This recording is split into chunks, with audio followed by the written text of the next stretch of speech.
coming home. I won't be going anywhere. I will guard this post forever. Here on the Alpine slope, where I did my final stand, I shall remain among the ice and snow that binds me to this mountain. A force of nature too strong, sent from above, where spirits lead the way, the winds will never fade. White Friday, I'll take the stairway to heaven. I'm sky high, when I die, I'll be immortal. Forever, I won't return to that mountain. I am the soldier of heaven. I just feel like all of this stuff happens concurrently. There are a lot of things that go on, and they seem like they'd be like a coincidence, like the most extraordinary coincidence that all of these things happen at once. And I don't know. It's I think they call that synchronicity. Hi everybody. My name's Ethan Van Sciver. I was a comic book artist. I worked at DC Comics for 20 years before I was viciously canceled by my peers, and built up a YouTube channel in order to speak my mind, let people get to know who I was, because they were calling me racist and things like that. I thought that if I didn't kind of let people know, who I who I actually was and why people might say that erroneously, I thought I'd be branded an actual racist for real in the minds of everyone. So that's what this YouTube channel is. I called it Comic Artist Pro Secrets, because I remember thinking to myself, I like the word secrets in there. I think that's good. I think there are things that need to be spoken about, not just about how to make comic books, but also about the ins and outs of what goes on within the comic book industry. And over time, that's broadened out to sort of represent something much bigger than just the comic book industry, a conspiracy so vast, as Senator Joseph McCarthy once opined. And that's where we are today. Here I am now, 30-year veteran of comics, still fighting, still hanging out with you guys, and quite happy to be here. Hi, let me say hello first, and we're going to talk about a couple of big things that happened today that need to be spoken about. Kim Jong-un says, streaming at the same time as the Jack Show's tribute to Crip Daddy. Yes, they'll do their show. I'm going to produce my show. You can watch either, or you can watch theirs tomorrow, mine tomorrow. Now is the time to get this done for me. It's when it's convenient for me. Dan Genovese says, wait, you're not racist? I'm out. No, I don't think I am. Not in any real sense. I don't believe so. Let me see. Late night chicken and Brussels sprouts. Yummy, says Anthony Perrone. That does sound good. Let me see. Doug209 says, a good name, long but good. Yeah, eventually it became the name of, I was able to build a really kind of cool brand from it. I mean, you see my hat, it says All Caps Comics. Why? Why All Caps Comics? Well, because I believe, all caps means you're shouting.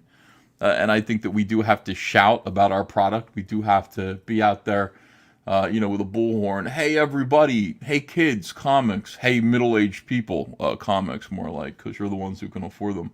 But also, CAPS is Comic Artist Pro Secrets. You see, it's also, what would you call that? I can't remember what that's called. But Comic Artist Pro Secrets, all caps. Everything that we've done on this channel has led to my comic book company. And then, of course, Comicsgate on the other side here. That's the other thing. Hey, Uncle E. Kevin Ryan says, E, are you going on Jack? No, I don't believe so. I think I'm going to do this video, and then I'm going to go back to work on the things that I need to do for my company. I don't think I'll be visiting the Jack Show tonight. Patrick jailed, ha ha ha, says Ladiesman727. We'll talk about that too. We'll talk about what happened there. Here's Wandering CG King Marduk Knight, and thanks for 10 euros. Says, I just want to say hail, tip. Hail the chat, praise the sun, and get some Z's, fingers unite, fists in the air and faces. Wow. Guy's very enthusiastic about everything. I like him. Let me catch up with you guys. Pete Callan says, never surrender. No, never. It's not an anagram. It's what? No, an anagram means it's forwards and backwards, right? CWA 92 says, Ethan acting real sus. Why? Why do you think I'm acting sus? Every time I do one of these shows, I go, what tonality am I going to approach the show so that it's a little bit different than usual? Sometimes I come in with bombast and vigor, and other times I just come in, hey, everyone. Today was, all right, here we go. Veto, Veto. Look how veto is spelled. Veto is spelled as though it were pedo. It's normally spelled V-I-T-O, an Italian name. But no, Vito. And Dickieverse. This is Jay Bama comparing Dick Masterson to Vicky. Vickyverse. He says, we're done with them. Wow. Sagittarius A star says, where's my honeycomb box pie, man? It's coming. Everything is on its way out. Don't you worry about it. Today I hired, that's a palindrome. Acronym. Thank you. That's the word I was looking for. Holy cow. They say that happens to you in your old age. You start to forget words. I'm turning 49 in like a week, I think. When's my birthday? A week or two. Minojo says, I'm here for Duran Duran music, not irrelevant lawsuit. I understand, yeah. By the way, Duran Duran is playing in Philadelphia on my birthday. I could actually go see Duran Duran as a birthday gift to myself. Take Andrea.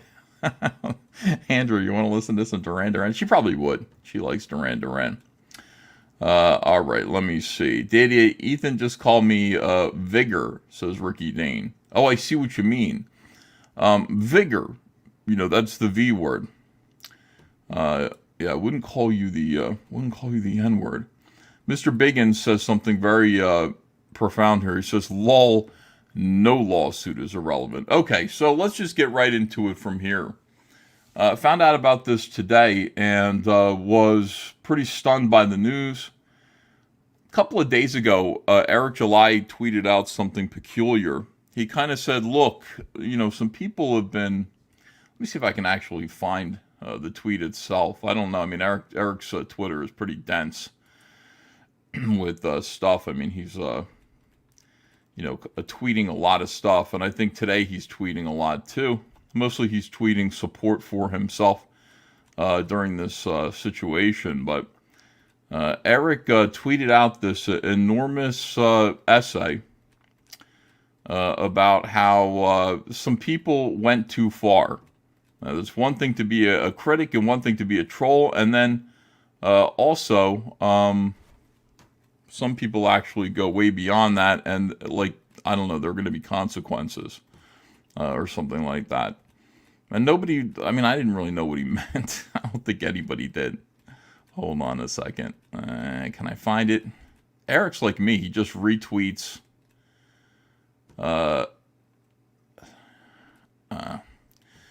Eric just retweets every time somebody posts one of his comics. That's pretty much what I do too. So it's pretty hard to dig through and find when he's saying something that's actually important and personal. But in any case, he did go out and say, "Oh, here it is. I found it. I'm on the by the way, I'm on the All Caps Comics Twitter account at CyberFrogHD. If you haven't joined that Twitter account yet, please do. It is being run by the other part of All Caps Comics. But I have access to it. I can read it, and I can occasionally promote through it. But of course, I would not break my Twitter ban. I just wouldn't do that. I would not. My Twitter suspension, I would not break that. So don't worry about that. A lot of people worried about that. Don't worry about it. This is the All Caps Comics company account, created and run by the other half of All Caps Comics. Here's our July. Over the years, I've dealt with my share of silly people on the internet. I've been blessed to be successful in several different industries. With each new milestone comes a new flock of haters. The word flock of haters. It'd be a good, look at Fatty. Give me the TLDR. Hold on a second. Adamas says, "Hail Ethan, what's wrong with these people? I can't believe they're attacking Rippa. These people suck." 4 years ago. Let me see. Here you go. All caps is an anachron. Is this the real Wikiverse? All caps is an anachronym, sorta. Is that what it is? Didn't we establish that it was an acronym, not an anachronym, an acronym? Yeah, all caps, like all Comic Artist Pro secrets.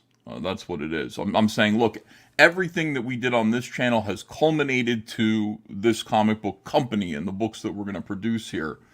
So it just seemed very clever. And then there's the extra thing about the yelling, that's what all caps is.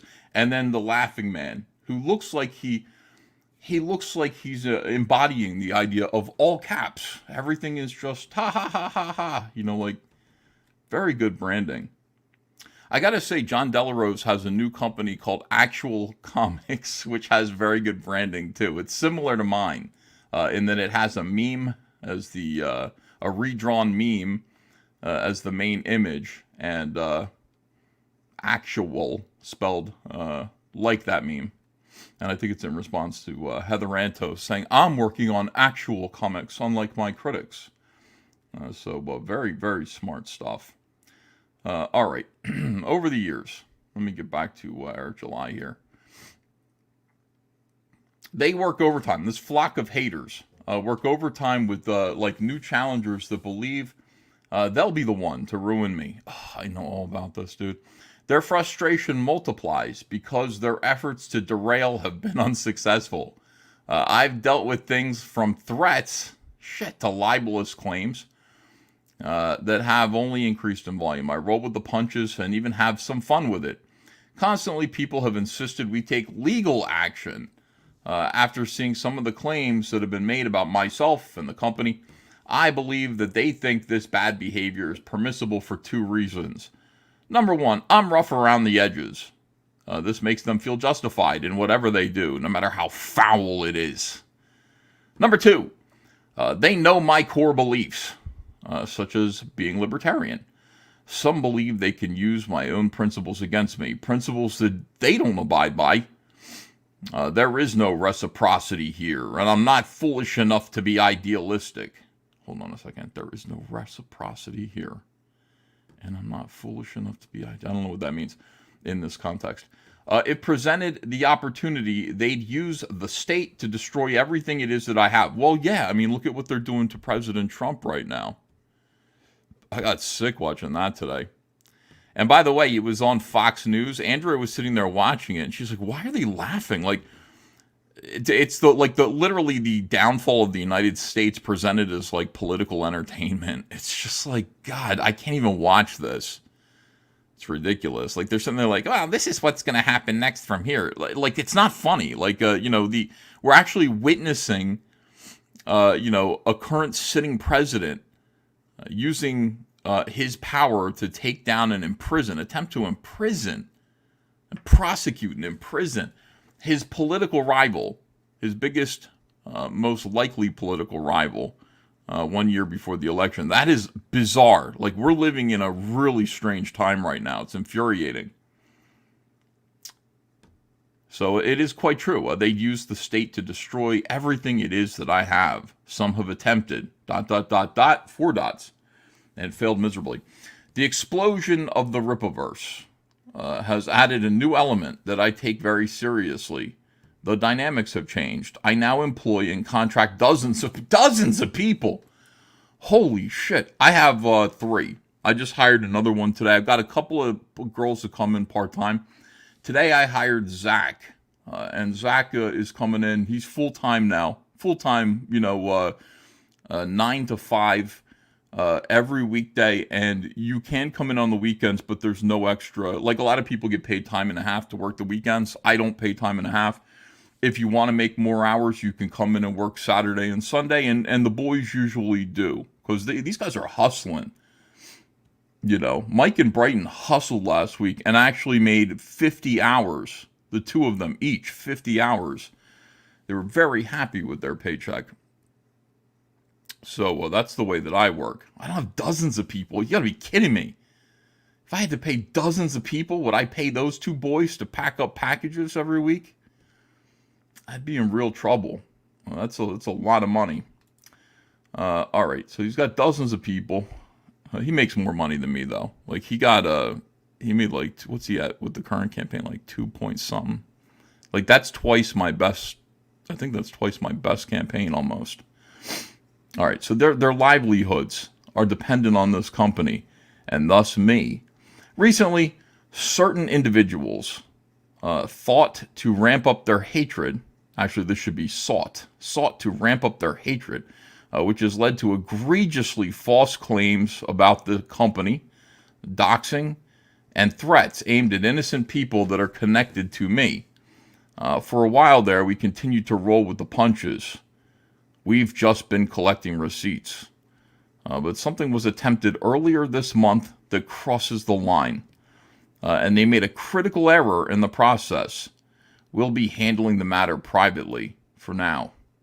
No longer are we going to be as loose or forgiving, and certain things will not go unaddressed. Can you imagine? This is a comic book company. This is the year 2023, and we're independent creators trying to make comics on the internet. Certain things will not go unaddressed now. This is fucking absolutely insane. We're going to keep thriving. The Rippaverse cannot be stopped, and we're going to continue to expand upon this universe, giving the customers what they want. We will soldier on, thanks to you all. So a lot of people were confused about what this meant, what he was referring to.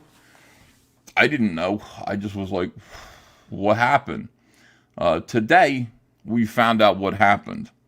And it took a little while. Like at first, when it leaked out through, I think, some of Eric's detractors. And I went, there's no way this is real. And yet, I understand why it would be real, because this was mentioned before. I think when people were researching, there were a lot of people who were like, what is ISOM? Listen, when Eric July first showed me the design, like a year or two before the book came out, I said, what's the book called? And he said, ISOM. And I said, ISOM what?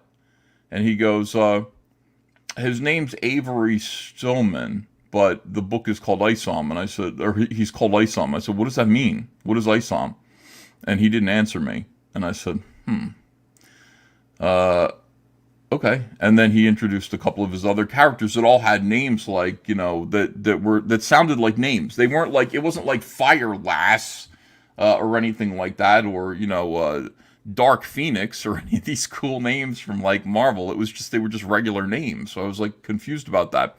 I think a lot of people were. So some people did a little research on the internet and discovered that, you know, they all had theories. But one of the things that they found was a church group called the International. Let me see if I can find it here. Scrolling up. Holy cow. Yeah, here we go.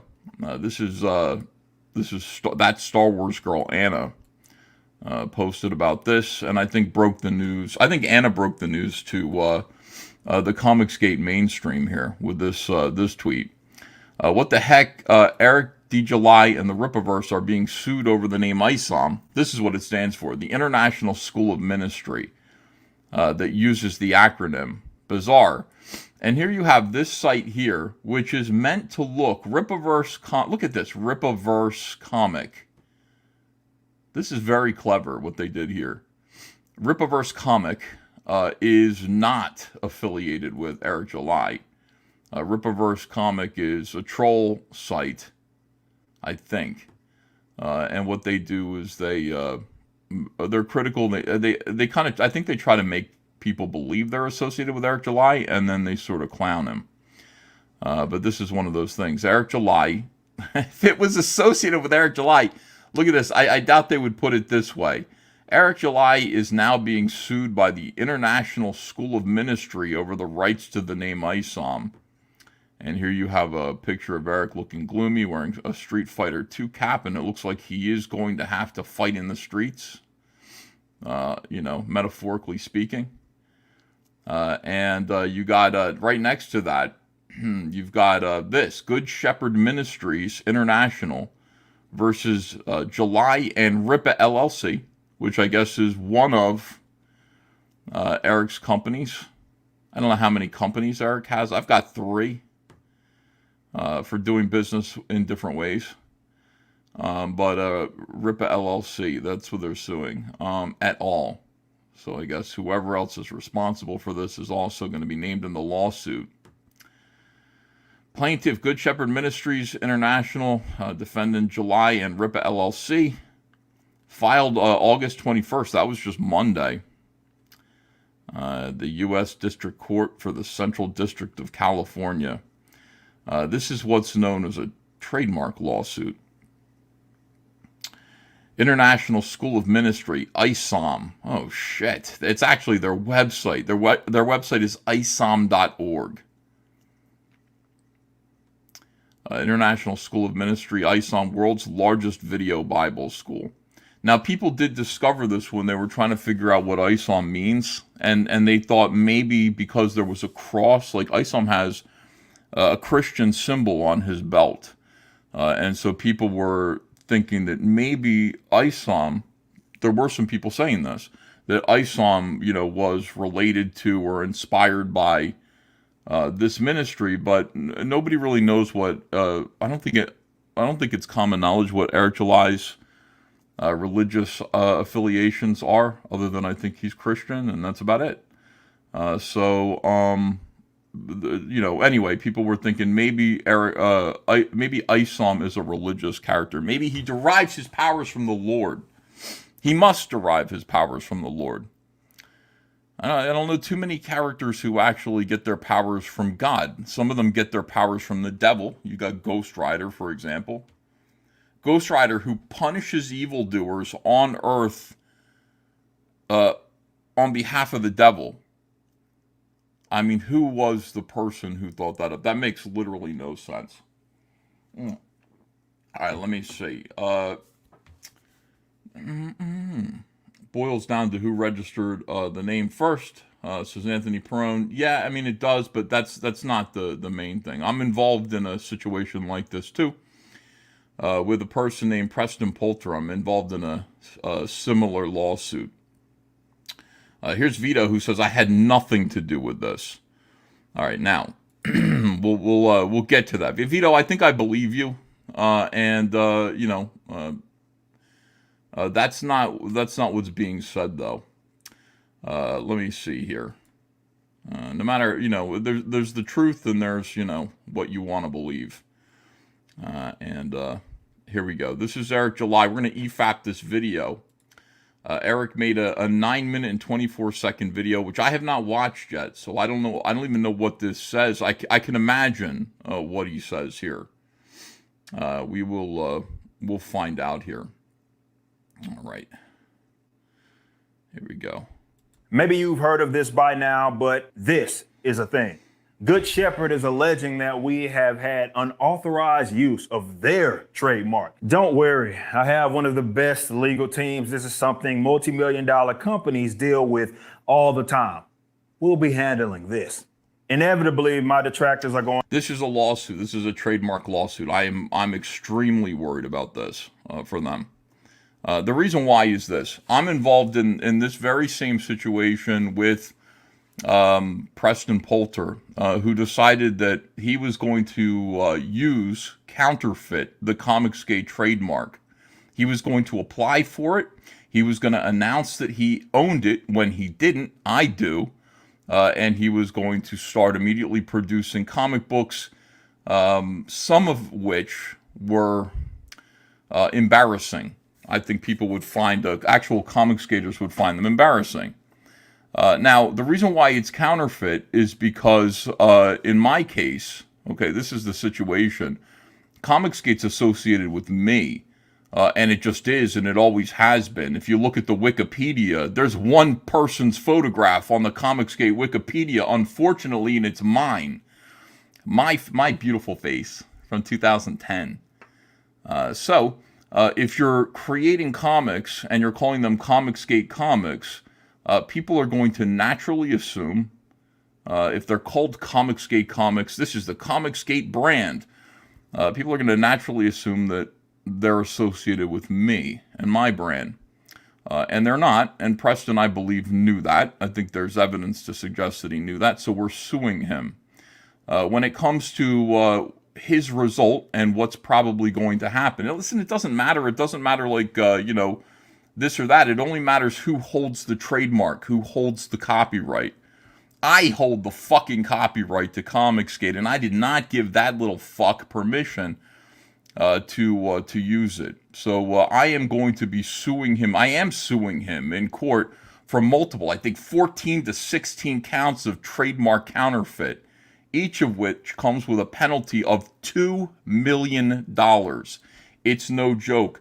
It is insane. It is the penalties for trademark counterfeit, which are different than trademark infringement. Trademark infringement might mean that it was an accident. You just didn't know. But trademark counterfeit is a whole different situation. The penalties are serious, and the people who decide are the USPTO and trademark courts. This is going to be a long, drawn-out thing for Rippaverse. Whether or not you feel like this is a valid thing or not, that's fine. It's going to drag out. It's going to cost money. I'm worried about the way he's like, we got this handled. This is the real issue here. This is the real thing to be concerned about. All right, here we go. Want to latch onto this as if it's some gotcha, oh, he slipped up. But now is the time to be serious. Outside of the given context, most of what I'm about to say isn't even aimed at the people that filed the lawsuit. The internet is an interesting place. We make fun of each other, and we can do that. We can make our gripes known, and we can dislike others. This is something that every individual is free to do. But I'd like to think that there's a line that shouldn't be crossed when it comes to initiating conflict. At minimum, one should be prepared to deal with those consequences. I certainly am. This has real-world implications, and because livelihoods are potentially impacted, I must take this seriously as the owner of this company. What we have right now is a textbook example of gay ops. Not too long ago, there was an accusation of false flagging, and I'm going to show you an example of fair use. Let's set the scene. There's more than likely some reference to me before. All right, now hold on a second. Let me read some super chats here. Super chats are coming in. If you guys have questions, I'm going to read them. Wilberforce Wooster says, I support your solidarity with Kelsey. Keep streaming. I didn't think of that. Listen, I am. I am in solidarity with Kelsey, but that's not why I'm streaming. I'm streaming because this is the news of the day. And some other news happened today, and I got to make the video. I just got to do it. I've been working my fingers to the bone all the live long day, and this is my chance to make this video. So I got to do that. Sorry for the Jack Show. All right, let me see. What else is saying here? Email address is damning, says Johnny B. Good. What email address? What is that referring to? Let me see. Trying to screw a guy donating to charity. Is Ethan okay with that? I'm not okay with anything. I'm just reporting the facts here. And from my perspective, I am naturally on Eric July's side, 100% on Eric July's side when it comes to Eric July being sued by some Christian ministry. I don't think Christian ministry should be suing the piss out of people for trademark, but you never know. Vicky Verse says July is friendly with Poulter, by the way. No, he's not. Poulter was on his show once, and Eric has refuted that now. All right, let me see. The email isn't proof. It could have been anyone. All right, hold on. I don't know what this is. All right, let me take a look. Mr. Biggins is agreeing with Wilberforce over what? Either Vito is behind it or he got gay op too. All right. Well, listen, I completely understand how this happened, if the latter is the case. Here we go. But a fat person by the name of Vito really ramped up his public hatred of me at the launch of the Rippaverse last year. Since then, very frequently, this person has made a point to speak negatively about me and this company. Oddly enough, his friend joined in. Once I publicly rejected the opinions that were masked as a review of ISOM #1, he ramped up his public down talking. He can word it as if I'm the one tripping at the criticism, but having his opinion be dissected and then be discarded may have hurt his feelings. Since then, I've had several other things, very interesting things that have been levied at me, and we've collected the receipts on. So this guy, Eric July is just flat out accusing Vito of this. Here's a situation. The situation is somebody who said they were associated with the biggest problem in the universe podcast. He said, I'm an independent reporter. I don't know if he's going to go over this or not in this video. So let me establish this just in case he doesn't at the outset, or none of this is going to make any sense. Here's what happened. It is true that Vito and Dick Masterson have every week gone ahead and trolled Eric July's company. They don't like his comic. They don't like the way Eric July's behaving. They talk about it. They make fun of him all the time on their show, The Biggest Problem in the Universe. Somebody who said that they represented, a troll, who said that they represented the biggest problem in the universe and something called TDS, which I think is Trump derangement syndrome, but it could have been something else. So like, I'm an independent reporter with TDS and then the initials of the biggest problem in the universe, an acronym, actually wrote to the church, this church here, the International School of Ministries, and said, hey, I think it's great. Do you mind if I ask you a few questions as an independent reporter? I'd like to ask you about your affiliation with this comic book, Eric July, who is a black libertarian. And it wasn't, I think they deliberately said black. They were hoping that maybe the church was especially white. I think there's a little bit of that in that little bit of trolling. Black libertarian who's got a comic book called ISOM. And I gotta just ask, like, when you guys decided that you wanted to work with this guy and let him represent your church, with this character Isom. And hey, I think it's great. And he said, the character basically is chasing down prostitutes and, all of this stuff that was pretty risible. The person who wrote this letter understands the way trademark law works. And what would give cause for a lawsuit. And they wrote this letter feigning confusion, pretending that, hey, I think as just a regular Joe that clearly Isom, the comic book, is affiliated with your brand. It must be because it's the same word. Well, that's how trademark lawsuits happen. The reason why Preston Poulter is getting sued by me is because his Comicsgate comics obviously exist within the same space that I work, and his brand is causing confusion with the average person who knows that my show is Comicsgate Presents, Comicsgate Live. I've got all these affiliations with Comicsgate associations, and I own the trademark. So anybody who's going to see Preston Poulter's Comicsgate comics is naturally going to assume that he is affiliated with me somehow. That's why there's a lawsuit. That's why there is trademark infringement. And in fact, in this case, trademark counterfeit, because we believe Preston knew what he was doing exactly. And I think we're going to be able to prove that in court. But this situation, this church, this ministry, I don't think they were aware of Rippaverse. And I don't even know if Eric was aware of them. I'm not sure that he was. He might have been because a couple of people were talking about it, but he must have just thought, you're a church. I'm like a comic book making. We're not in the same space. Like, it's not like your church is making ISOM comic books. If they were making ISOM comic books that were International School of Ministry comic books, and then Eric was over here making his comic books and they own the trademark, that might be a problem, I think. This doesn't, there's no reason for these two groups to be butting heads. Again, I'm not a lawyer. I'm not sure. I'm not entirely sure. I'm just somebody who's currently in the middle of a lawsuit very similar to the one that's been levied here, except mine is valid and this one seems a little sketchy. Very sketchy. All right, let me see.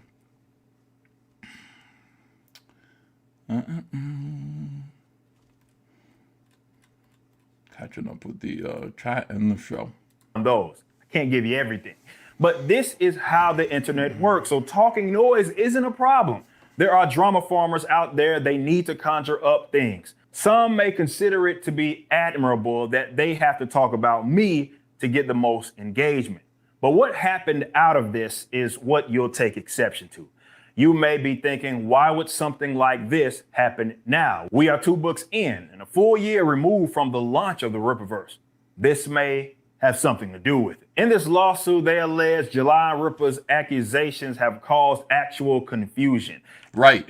See, so this is the church itself saying, look, here we have proof that his Rippaverse caused confusion here because of this letter. So this is what the letter says here. I guess Eric's going to read it. An example of that actual confusion is shown in the following highlighted copy of an unsolicited email from a third party in which the sender specifically mentions the identity of the trademark ISOM and the cross on the hero's belt. They then show this email from some guy named Obtuse Gnome that was apparently sent to them. In it, a guy claims that he is a journalist by the name of Roy. He concern trolls pretending like he is doing a story of our success. After acting as if he loves to see this, he states, I would be curious to know when the decision was made to make a comic book character using the same name as the International School of Ministry. This is fucked up, dude. This is terrible. Vito, did you do this? Vito, is this you doing this? Comic Book 1, thank you for Frog Heart. Incredible. Is this Vito? That's Vito's code name. Don Vito. Everybody is out here now accusing Vito of this. A fat gnome. That's what Vito is, people are saying. I see. Let me see. Read it and see if it even sounds like me, says Vito. Yeah, but you could have put on a disguise, Vito. You could have written this in a different way. Hold on now. Why do I have Vito in here? Vito, thanks for giving this show legitimacy. Everybody is talking about this right now, and you come in here to listen to what I have to say.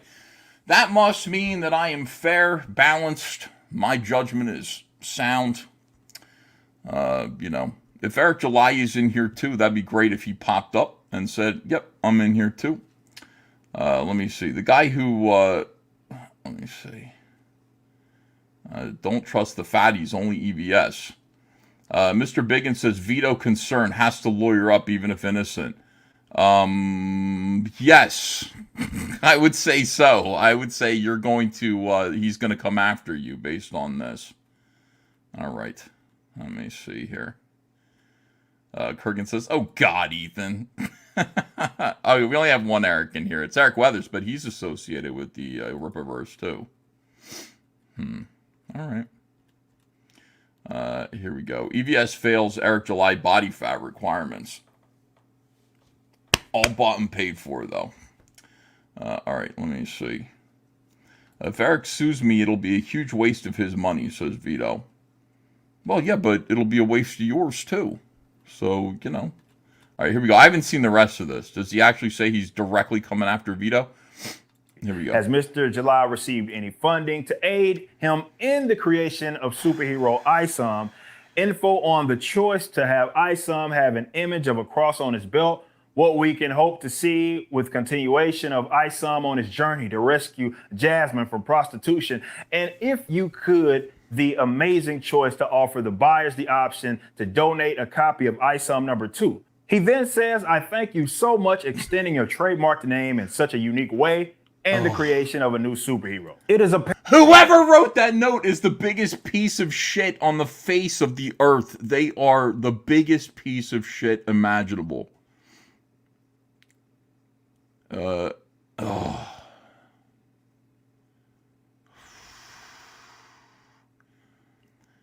That note was written very carefully by somebody who understands trademark law. As you read it, you just got to be like, you motherfucker. Whoever wrote that completely understood. Is it Vicky? Did Vicky do it? Here's Vicky. The ministry is the first Google result. They are a Christian ministry publishing company. Oh, Vicky. Hey, Eric, have you investigated Vickyverse for this? Maybe Vickyverse should also be sued by RIPPAVERSE. Oh my God. Eric S. says, so this is public perception, I think. Eric S. says, so it's either Vicky, Vito, or Dick. Why? Why do you think it's any of them when it could very likely be one of the hundreds of thousands of nameless trolls on the internet who watch all of these shows?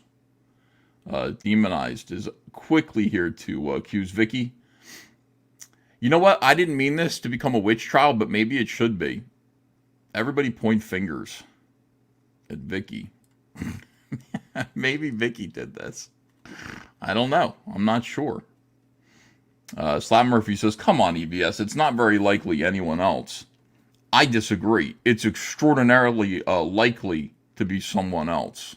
I mean, the overwhelming likelihood is that it's an anonymous troll who left behind enough explosive information to also have the finger be pointed at Vito and Dick in their show.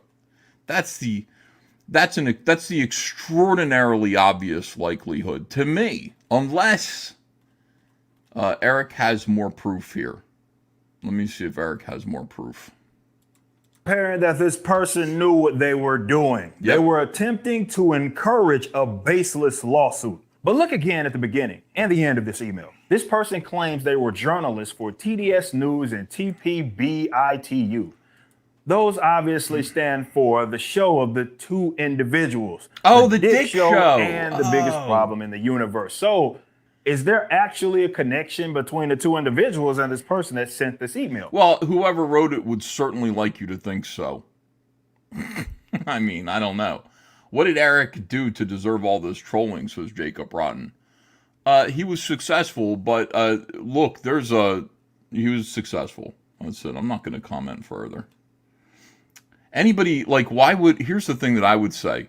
Why would Vito and Dick say that it was them in this letter?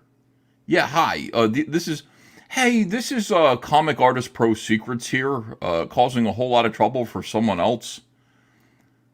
Blast Radius, $20 says, the biggest problem is Eric keeps responding to these clowns, which is why they keep going at him. Okay. He needs a PR person to handle that. And I never liked Dick Masterson and his butt boy Vito. They are right up there with War Campaign. All right, here we go.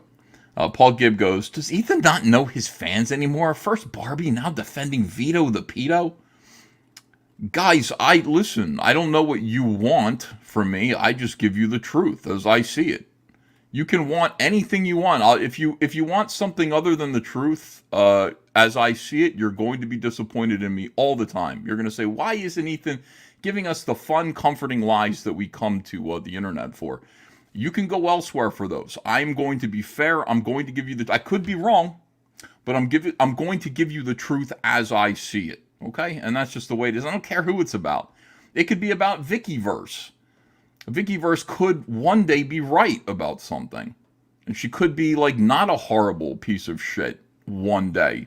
And I'm going to admit it when that happens. Vickyverse, some injustice happens to her. I can't imagine what it is because she deserves terrible things, but if some injustice were to happen to her, injustice, I would say that isn't right. I'd say, that isn't right. I wouldn't say stop it, though. Hold on a second. Here's Darius Rinikovis. Vito and Dick would rather make fun of Eric forever. Destroying his business would ruin that. Yeah. Okay, well, I mean, you're speaking for them. I don't know. Well, let's discuss. This person goes by the name Obtuse Gnome in their email. There happened to be a Twitter account under that same exact name that has since been suspended for Lord knows what. This account used to tweet constantly at me and about me, and he only popped up after these two individuals kicked off their hatred of me. Here's an old screenshot from when the account was active. A new account has popped up under a similar name, profile picture, and what do you know? Look who the first three accounts are that this person followed. Oh, surely it's just a coincidence, right? Well, they're clearly big fans. Wait a second. So if here's the thing about this. If the first 3 accounts that they follow are Dick Vito and the biggest problem in the universe, that doesn't necessarily mean that that person is Dick Vito, and it just means exactly what the theory is, that they're big fans of these guys. It gets worse. Back in July, we announced that we would be working with Comic Books for Kids, an organization that... Now, hold on a second. Robert Romano was here. He says, so the registrant for the church and ISOM Audio Media is J. Mark Holland. But there is no trademark for ISOM Comics, except that RIPPA did it first. Eric July used it in commerce for comics first. Okay. Hold on a second. Sam Murphy says, EVS, you're pretty good with based opinions, but this time it appears you're denying the obvious. Simplest explanation is usually correct. This isn't a Sherlock Holmes mystery. Oh, okay. Well, I don't have all the evidence yet. So let me see all the evidence. So far, what I think is the simplest argument is that one of these trolls did this on behalf. Here's why I know that. Here's why I feel that way. I don't know it, but here's why I suspect that's what's going on. Because I watch Patrick S. Tomlinson get trolled all day long. All day long.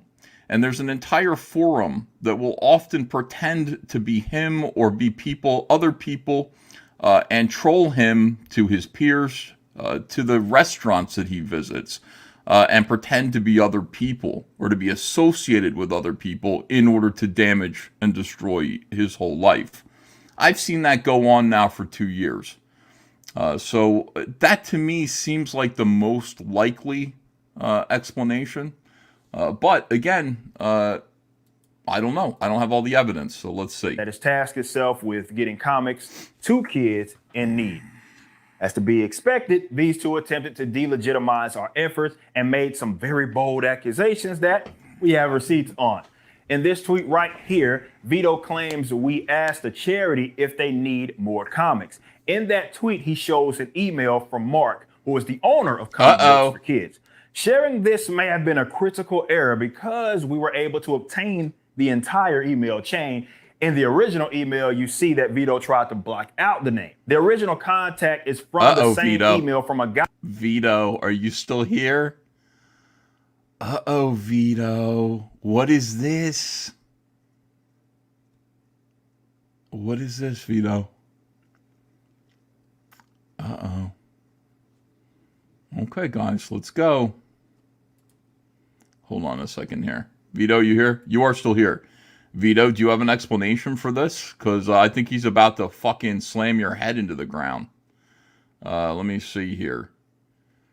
It was a fan who sent us his emails before, says Vito. A fan who sent us his emails before. I don't know what that means yet. Cars in Depth says the church makes videos, not comic books. No likelihood of confusion, but lawyers got to sue.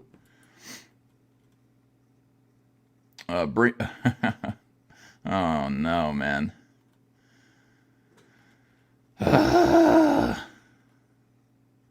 Mr. Dong says, Vito, no.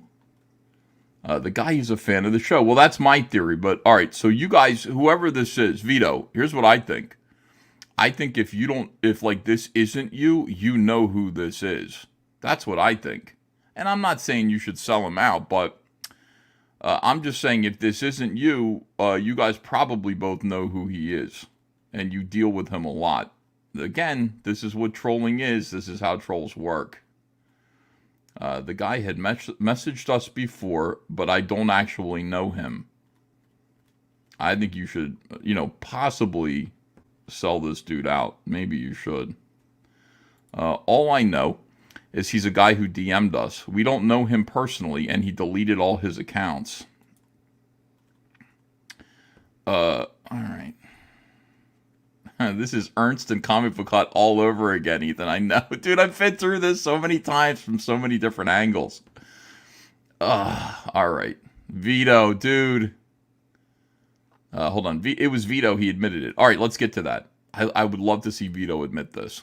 Guy by the same name. Yet again, concern trolling. This time acting as if he is so concerned about comic books for kids being scammed. Here's the original email. Without the name being blacked out, you see Mark refers to him as Roy. Again, what we have here is... Hold on a second, I didn't understand that. I'll see what I can do with the shout-outs, says Obtuse Gnome. Oh my God, Vito, what if I turn? What if I'm sitting here, what if I'm convinced by this information and I decide that you did do this? Oh no, Vito. What if, did he admit it on Ricada? Says US Dutch Kitty. Oh my God, dude. What a horrendous situation. What if I decide from the evidence here, and I've declared neutrality, which is why I think I'm better than everybody. I'm not jumping to any conclusions here. I have my suspicions. The most likely situation here is it's an over-enthusiastic troll fan. There are many of those. We deal with them all the time. Unfortunately, there are an awful lot of them in Vicky's space. And Vito is in Vicky's space. And these pieces of shit live to cause trouble. And then visible members, visible people like Vito, who is a YouTuber. Ordinarily, he would take the blame for that. I've had that happen to me. People go, do you know what your fans said and did? Do you take any responsibility at all for what your fans... to which I say, no. But it still can cause harm, especially if somebody is going to pretend to be me and do something in my name. Vito says, no one admitted to anything on Ricada, lol. I don't know. I watched Ricada a little while ago. Dick Masterson was on yesterday. I poked my head in. Magnificent Devil says, Ethan keeps rushing in to defend Vito before he sees the whole video. Listen to me. I'm defending the truth. And that's the whole situation here. What actually happened here. I am not somebody who wants to endorse mob justice. I keep telling you guys that. I'm not somebody who wants to do that. When it's time to when it's time to become a mob, I'll let you know. This is not quite the time yet, unless... Here we go. Let's get back with the video. Now, you see Mark refers to him as Roy. Again, what we have here is Vito himself using the term we, which would suggest he's included with this specific contact. Never mind if this could be interference, just how involved are they in this? Well, here they are on the show referring to contacting comic books for kids. So we contacted that charity. So this is the final email that I got. So we have a tweet where he uses this email, seemingly pointing to an example of we being in contact with the charity. And on video, it looks as if he does something similar. All right, so let me say what my assessment is now. Here's the situation. So Vito and Dick Masterson in private receiving messages. Tell me if I'm wrong, Vito. In private, receiving messages from trolls who are willing to fuck with people, and such as that situation, contacting a charity, and spurring them on a little bit. Vito didn't exactly do it, but oh shit! All right, here we go, Vito. Fuck.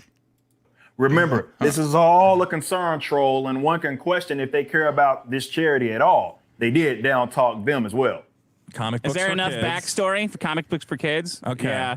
And at first I thought maybe I shouldn't talk about this because I don't want to fuck up that guy's deal. The comic book charity guys. Sure. Yeah, but then I thought, fuck it. This is a bad charity, first of all. And this is where I said, well, I probably shouldn't say this kind of stuff because it'll fuck up this guy's deal. But again, it's already happened. Fuck it. Perhaps screaming false flagger turns a lie into truth or something, or makes one feel justified in their questionable behavior. If you think that this was in response to those nonsensical allegations against me in early August, well, look at the timestamp.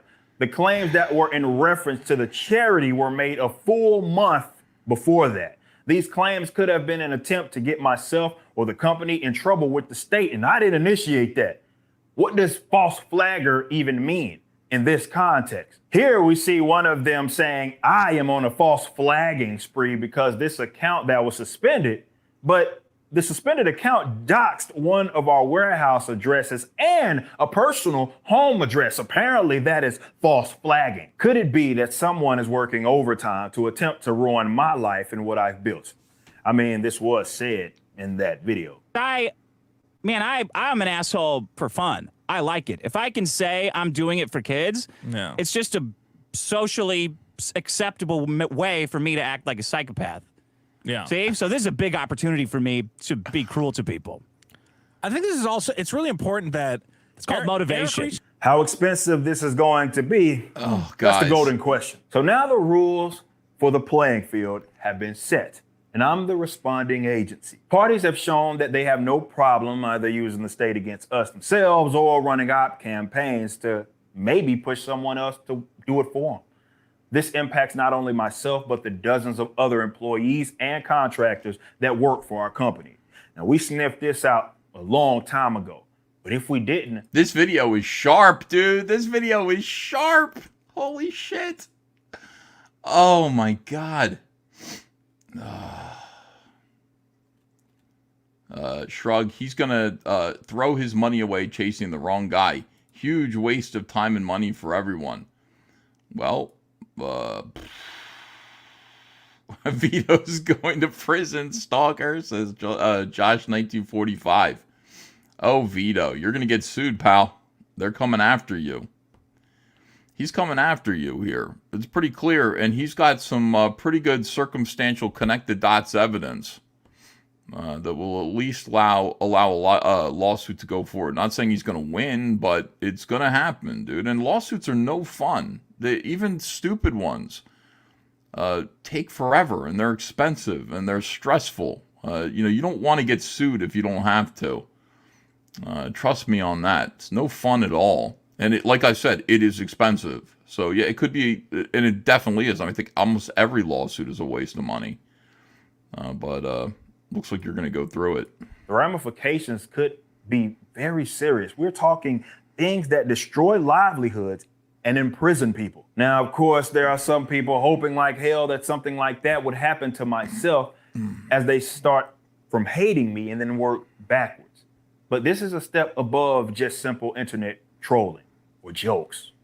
No longer am I playing around. Again, receipts have been collected, so deleting your posts, videos, and such won't do you any good. Just understand that we will be acting accordingly. It's what you wanted after all. We don't need to run a crowdfunding campaign quite yet. You know where to find us and how to support us. Holy fuck. And he does have that opportunity, too. If, like, you're worried about, well, yeah, but the lawsuit's expensive. This guy can raise a ton of money. A lawsuit isn't that expensive. Like, Eric July can raise a lot of money to bury someone if he needs to. Oh, my God, dude. Well, I don't know. I guess trashing the Rippaverse was funny for a little while, and then suddenly, it goes too far here? You guys actually encouraged fans in some way to, seems like to, that's what Eric's thinking. Eric's thinking that you guys worked in concert with this guy. Oh, boy. We know you will keep rocking with me and the people that depend on what it is that we've built. Until then, about this specific thing, I'll be moving in silence. We ain't going anywhere. Maybe you... Oh, shit. That said it all, dude. Oh, my God, Vito. Yeah. Vito and Dick, I think, are going to go through another situation. And I know Dick Masterson went through a big lawsuit with his former partner. But, yeah, it seems like... does Eric July seem like the kind of guy who's fucking around to you? Does Eric July seem like the guy who's not going to follow through on this? I think that you would be underestimating him. Vito, still in the chat? Edsy says, Vito, bend over and take it. Vito says, we will monetize the haters. Well, that was a great video. An incredible video. I'd like to see the discovery of their Discord, says Ozard's Creations. Cerrone Games Go says they kept poking the bear, now they get the claws. Interesting. Eric is going to war. And Jay Dollar Sign says he looks happy to do it. Yeah, he's got the weapon to do it with.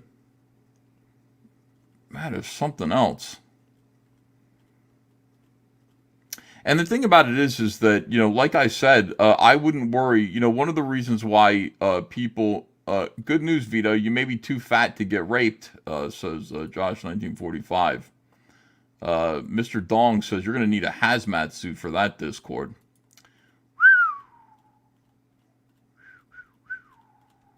I think everybody involved is in trouble. You know, everybody involved is going to get named.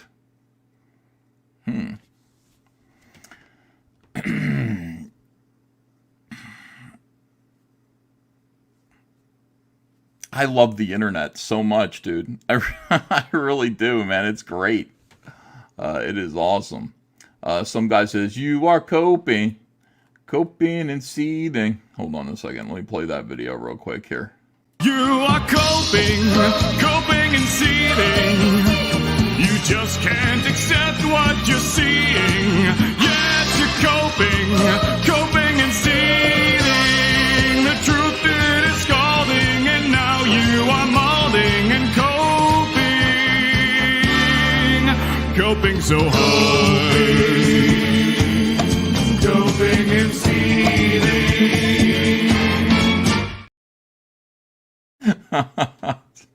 Oh my God.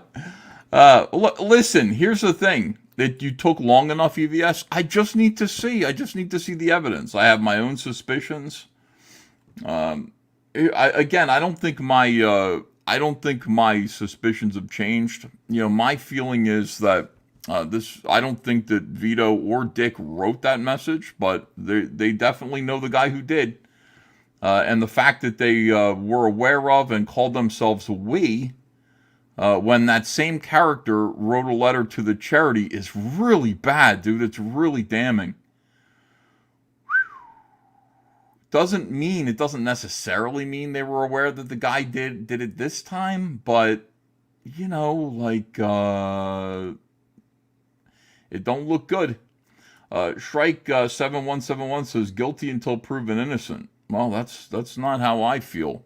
This is not a court of law here, my friend. This is a court of public opinion. I'm not trying them. They don't get, you know, you guys, you don't have the ability to punish these guys legally, but you're allowed to come to your own conclusions, and that's what I do. You know, I just assess this fair and balanced. You know, not as a loyalist anywhere. I just want to see what's going on. And I have my own, you know, my own sort of basis for understanding how this whole thing works, how the internet works. Jegs Dino God says, Haley VS, Eric Iron Age, and CG.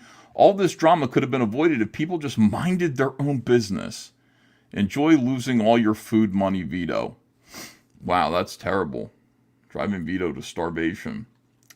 Yeah, wouldn't it be great if people just worked and weren't like hateful of each other and just allowed each other the space to create and have their own little businesses here? It just doesn't seem to be the way things go.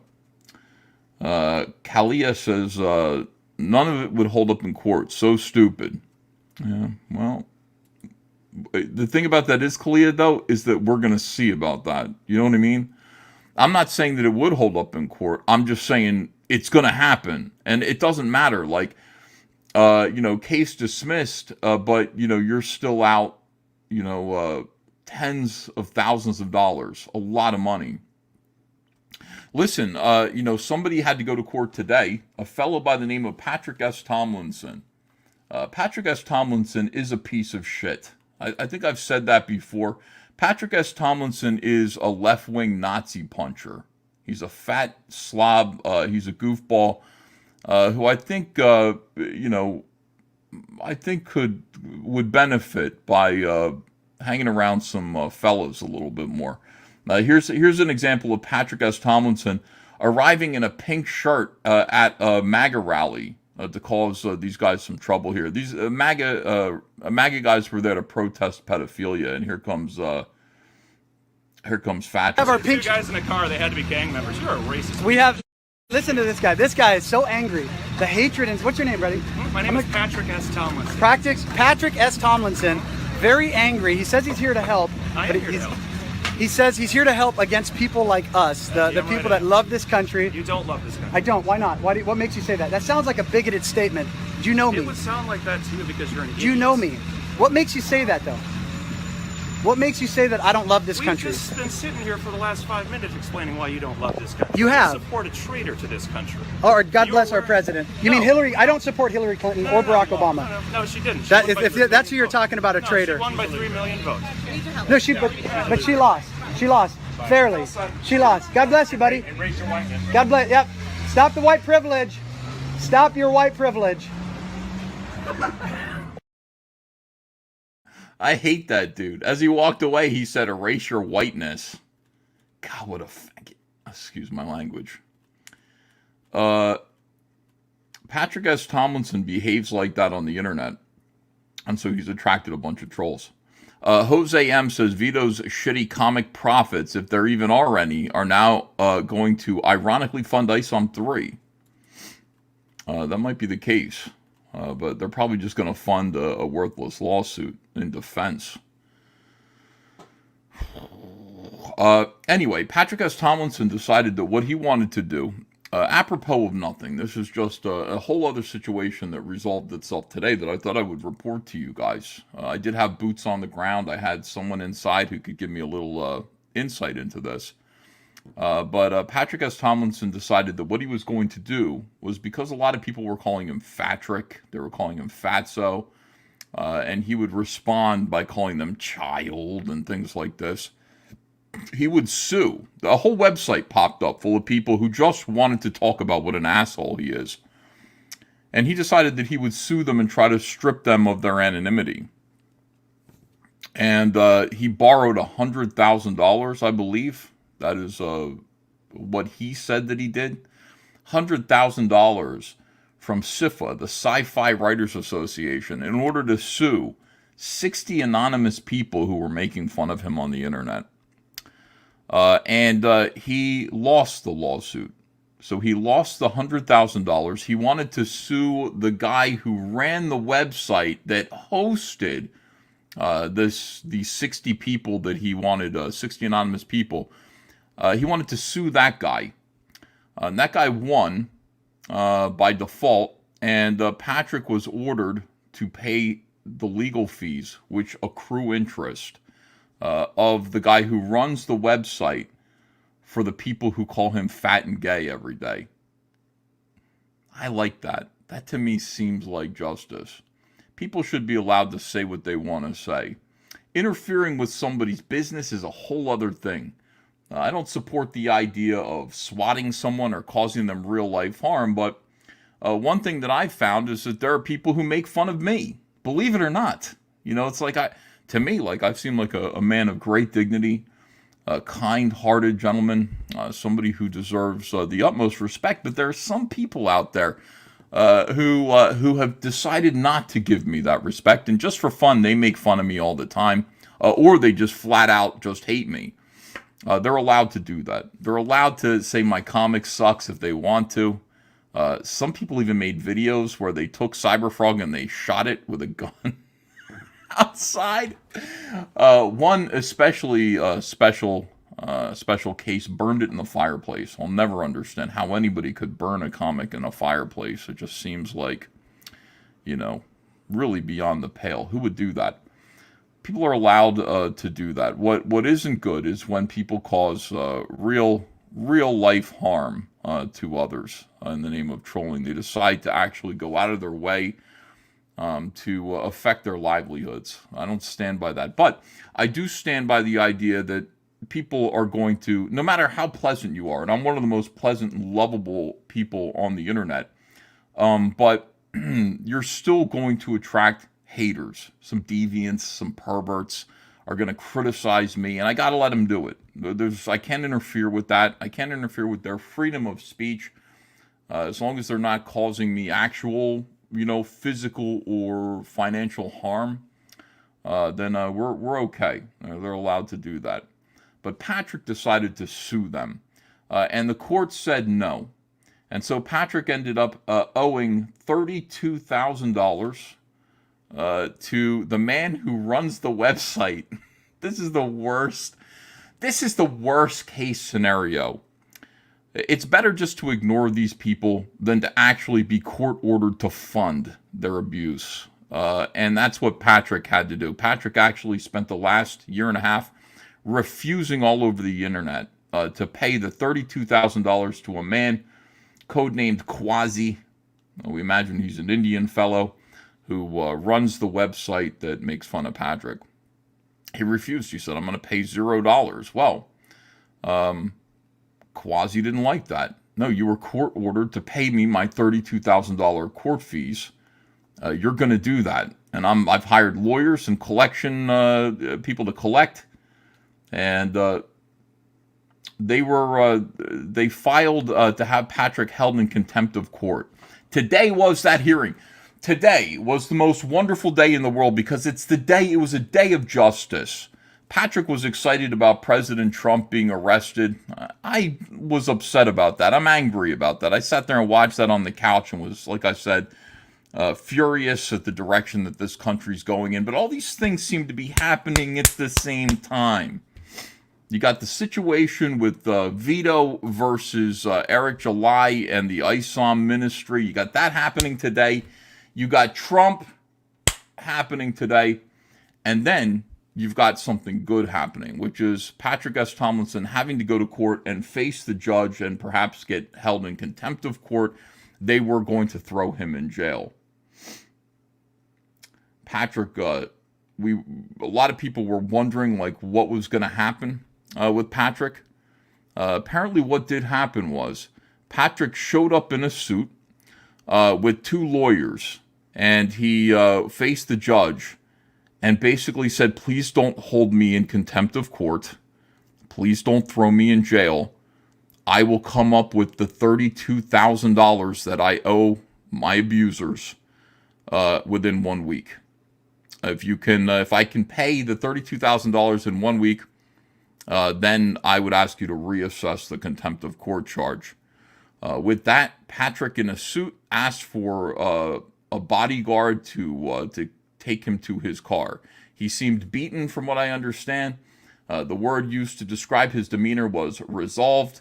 And after tons and tons of messages, I mean, every single day, hundreds of messages saying that he would not pay the court-ordered fees, that he owed Quasi $0, a stalker. Today, he agreed in front of the judge to come up with all $32,000 in one single week. They created a plan, a payment plan for him, and he defied it. He defaulted on the payment plan, which would have probably been a lot easier for somebody who is not wealthy to handle. Here is Bearwolf 13 says, Elephant ideas for sequels: Hippopocalypse, Rhinogeddon, Hyena Cost, Geckoside, Warhog, Annihilate. It sounds like you had fun with these. Book 1 being grounded and the rest are supernatural. See, I mean, this is the thing. We launch people's imaginations.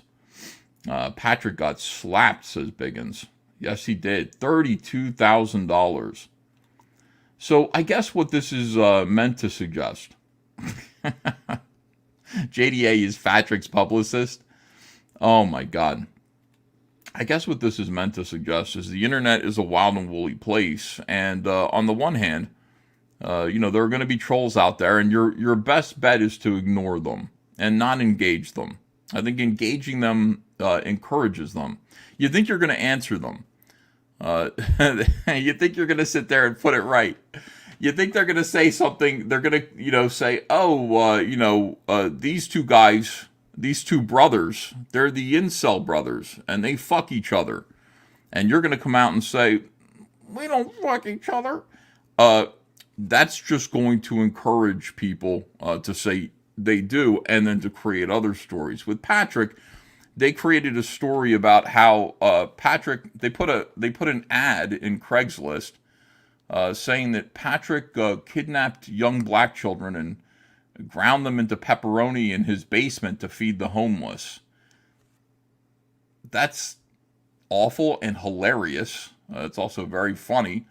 And then, the police came to investigate Patrick to find out where the black children were and put cuffs on him. It's a prank. It's a little bit of a prank. But Patrick has spent the last 2 years denying that he grinds black children into pepperoni. And see, that's a gift. When you say, no, I do not grind black children into pepperoni to serve to homeless people. I don't do that. That's a lie. That is a gift to the trolls. They're going to keep doing what it is that makes them laugh. And getting you to say that is funny. So I would say don't do that. Patrick has to come up with $32,000 this week. I love it. It's wonderful. It's a perfect bit of justice for him. Learn to humble yourself a little bit. Anthony Perone says it actually sounds pretty tasty. Here's Vox's chair. He says he's validating our existence and making us laugh. That's exactly what it is, guys. If you find yourself in a situation where you're being trolled, pretend you don't care. That's my advice to you. Just pretend you don't care, and it's likely to just go away. Again, I was being trolled by the nation of Chile. I'd like to use myself as an example of amazingness, of rectitude, of making good choices. I called Pedro Pascal a fat coward, which he is. Fuck you. He is. Here's why Pedro Pascal is a fat coward. He's a fat coward because he had a chance to do something admirable. I used to believe in liberals. I always thought that liberals, there were a few people that were like this. I'm trying to think of some examples. I knew a couple of liberals that were very impressive people in comics because they would say, hey, listen, I don't agree with Ethan, but he has the right to speak his mind. I don't agree with him. I find his views to be reprehensible, basically, it's just terrible. All the things that Ethan wants to build a wall, 200 feet tall. And he wants flaming tar pits, a moat of fiery tar on either side of it. I just find that to be, as a liberal, I find that to be reprehensible. Ethan has said he wants to take illegal aliens and fling them from a trebuchet into oncoming trains. I find that to be despicable. But he has the right to those views. He has the right to speak his mind just as we do. And, as liberals, we must allow him the space to be wrong. And we can criticize him. And those were liberals. Those were, good people. We don't have that anymore. We have Pedro Pascal, who stands by and watches his co-star, Gina Carano, get mobbed by asswipes, asswipe leftists, the worst kind, on social media, to the point where she is fired by Disney. And canceled on the way out the door. Told that her views are abhorrent. Her views are not abhorrent. They're sensible. I thought they were sweet. They were kind. Hey, look, this is how the Holocaust began, was the government turned neighbor against neighbor. It never would have happened. She said the Holocaust never would have been able to happen if it wasn't for the fact that the government was able to turn neighbor against neighbor for identity political reasons. That's happening now all around you. Can you feel the hatred that's being created by the government and the media for us, for each other? We should be able to love each other and disagree. Those views are abhorrent, Ms. Carano. You're out of here. That's Disney. Abhorrent, those views were called. And Pedro Pascal, who had all of the power and the clout, you could see his slimy face with his mustache. He is in almost everything now. I put on Netflix. He's on every Netflix movie that I skip through. I swipe left on the Netflix. I'm like, where the fuck is Breaking Bad? Swipe left. Oh, Pedro Pascal and something called Narcos. Fuck it. Fuck it. He has all of this clout and all of this power, and he could have been brave enough to stand up for her and say, what's happening here is wrong. And imagine if he had. Imagine if he had used a fraction of that power to stand up and say, what's happening here is wrong. I would have admired him. I do that all the time. I stand up for people who disagree with me constantly and say, no. And we got to look at this more closely. We're not so sure that this is the case here. This person has the right to believe this if they want to. That's why I'm better than everybody. Pedro Pascal is a communist. He'd never do that. Fucking A. So when I called him a fat coward, the entire nation of Chile decided they put me on... I'll never forget this. This is so good. They wrote articles about me. They put me on CNN. They did all kinds of things, and they said, we're going to haunt you for the rest of your life. An army of bitter Chilean trolls are going to make your social media miserable forever. And it only lasted like 2 days because I shut it down. Amazing. Here we go. Pedro is a lovely man, says Jason Static. Oh, is he really, Jason? Then why wouldn't he stand up for Gina Carano? And I'm not saying he isn't a lovely man. I'm saying he's a coward and a fat one. But he might be a lovely man. Shrike717 says, screw Chile. I'm from South America. Oh, wow. What part of South America are you from? Here's the thing. I've learned a lot about what Chileans eat because the way they trolled me was to send me a lot of Chilean recipes, and some of it sounded pretty good.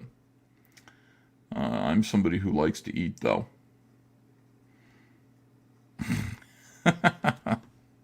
Pedro is an elitist, says Kurgan0822. I guess he is. Pedro is a fat and lovely man. Lol, says Jason Static. Yes, yes indeed. Oh, you're from the good part of South America? Here's Kumar saying, Pedro Pascal is not obese by any medical standards, stalker. Barrett T says, we don't deserve you, EVS. Well, I appreciate you guys. By the way, just so that you know, I do, I don't think my Twitter is coming back. A lot of people are concerned about that. Is Ethan's Twitter coming back? No. Apparently, when you post images of people committing acts of extreme self-abuse, in other words, filleting themselves, and say, this is you fighting the Nazis with your own member in your own mouth. This is the same thing as you fighting the Nazis. Apparently, that's unforgivable. My slapped reference was to strategic lawsuit against public participation. The courts will destroy you for this.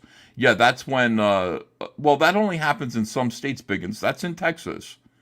I believe they have that in Texas. They have it in California, but they don't have it everywhere. You can sue people frivolously in many states and without consequence. Ethan missed the Smiller mugshot. No, I saw it. Oh, he's so funny, Mike. What was I saying? Oh, yeah. No, what was I saying? I did lose my train of thought because of Biggins pointing out that slap lawsuits were a thing. I had somewhere to go. Oh, yeah. Please do. Listen, I'm not going to be out there. Unfortunately, my Twitter, pour one out for my Twitter. I'll never be on Twitter ever again. But there will be an All Caps Comics official Twitter. There is one now. And it's not me. It isn't me. It's a representative of my company. I employ dozens and dozens of people who, if Vito fucks with them, I will take him right to court. If Vito fucks with my many employees. Vito, I will destroy you in court if you if you fuck with the livelihoods of my employees. Oh my God. Vito, are you still here? Comics Bear says, rest in peace, Ethan's Twitter. Madison Vectory says, it's Andrea. Yes, it could be Andrea. Could be her sometimes. But it's not me. It's not Ethan. Don't call it Ethan. When you see this Twitter, you refer to it as All Caps Comics. That's what it is. It's the All Caps Comics Twitter account. Now, imagine not using Twitter, says my beautiful dark twisted faggotry. My God. It's like the fourth verse for John Lennon's Imagine. That's how it would begin. Imagine not using Twitter. It's easy if you try.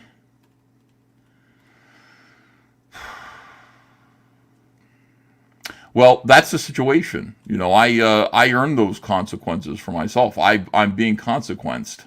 even as we speak, for my misbehavior. So I'm not on Twitter, but All Caps Comics is. Now, would you follow it, please? It is Cyberfrog at Cyberfrog HD. Cyberfrog H, as they say in England, HD. Follow that. And you can, listen, if you want to talk to me through that, Andrea, I'm sure will let me know. She'll look at that. You could say, hey, Andrea, will you, no, don't say Andrea. Say, hey, All Caps Comics, will you pass this on to Ethan? And I'm sure I'll get the message, and then I'll relay my answer back to you. Evil One says, read all the money you missed. Any other news? All right, hold on, I will. A lot of people sent me super chats, but not enough, frankly. What happened with Patrick Tomlinson? I just told that story. It is great. Is it the best outcome? Well, the best outcome would be Patrick's fat ass in jail. That's what I wanted to happen. That's the outcome I was looking for. I really dislike Patrick S. Tomlinson and would love to see him go to jail. But he didn't go to jail. But he does have to come up with $32,000 in 1 week. Who's he borrowing that from? What a disgrace. Is he borrowing that from family? Can you imagine? Hey, I need to borrow $32,000 because I was an asshole. I'm still an asshole on the internet. I need to borrow $32,000 of your retirement funds, or else I'm going to go to jail. Go to jail. I'd rather go to jail than that. Hey, Mom, I need to dip into your retirement funds. I need $32,000 to pay Quasi. I'll just be like, Mom, I'm going to jail. I'm not going to take your retirement. I'm a young man. I'll protect myself in prison or in jail, in county jail for a little while, but I'm not taking your $32,000. I'll go to jail. I'll figure out a way to earn it. Judicon says, but Pat isn't like that. Pat is a piece of shit, in my opinion. Just a piece of shit. I mean, just get a job, sir. Judicon says, Hail EVS, I just received my Cyberfrog Wreck Planet and PVC. Still looking forward to receiving my Salamandroid PVC too. Thank you again, and Hail Comicsgate. Judicon, so you got a Salamandroid. We shipped out like 53 Salamandroid toys today. With the Salamandroid Death Sting comic. I think we did all those. And we did International too. Can you please remind me why I keep showing up for this, says Christopher John. Out of love. Oh, shit, look at this. Nonstopolis says, Uncle E, please take care. WWE superstar Bray Wyatt just died suddenly at 36. He was a hefty big boy. Also, F Vito. Hail, Cyberfrog. Well, what are you telling me that for? And by the way, Vito's a heftier bigger boy than me. Why aren't you concerned about his health? I mean, I'm kind of heavy, but I mean, I'm not like that, you know. I still fit in clothes. Let me see here. Tony Soprano never bragged, dude, says Christopher John. Bragged about what? What did I brag about? Why would I brag about anything? Evil One says, will it help if you take your frustration out on the gong? Why do you always ask me this when it's like 1 a.m? I can't. Let me see. You see Eric having to settle this case? The lawyers know he has money and want it too. Yeah, my advice for Eric July, and he's not going to take it, but my advice for him is, you got to settle the case quickly and quietly. And you may have to change the name of your comic book. But it's not the worst thing in the world, you know. Just do it as cheaply as you can and quickly. Sigmund Freund says, I haven't been looking too closely at this, but I'd always assumed ISOM was Eric's custom spelling of the somewhat archaic word ISOM. I truly couldn't help you with that. I do not know where these names are coming from and what they mean. I really don't know. I don't know. I don't know if there is more to it than that. I have no idea. What did Eric do to deserve all this trolling, says Jacob Rotten. What did he do? I don't know. I think people are just jealous of him.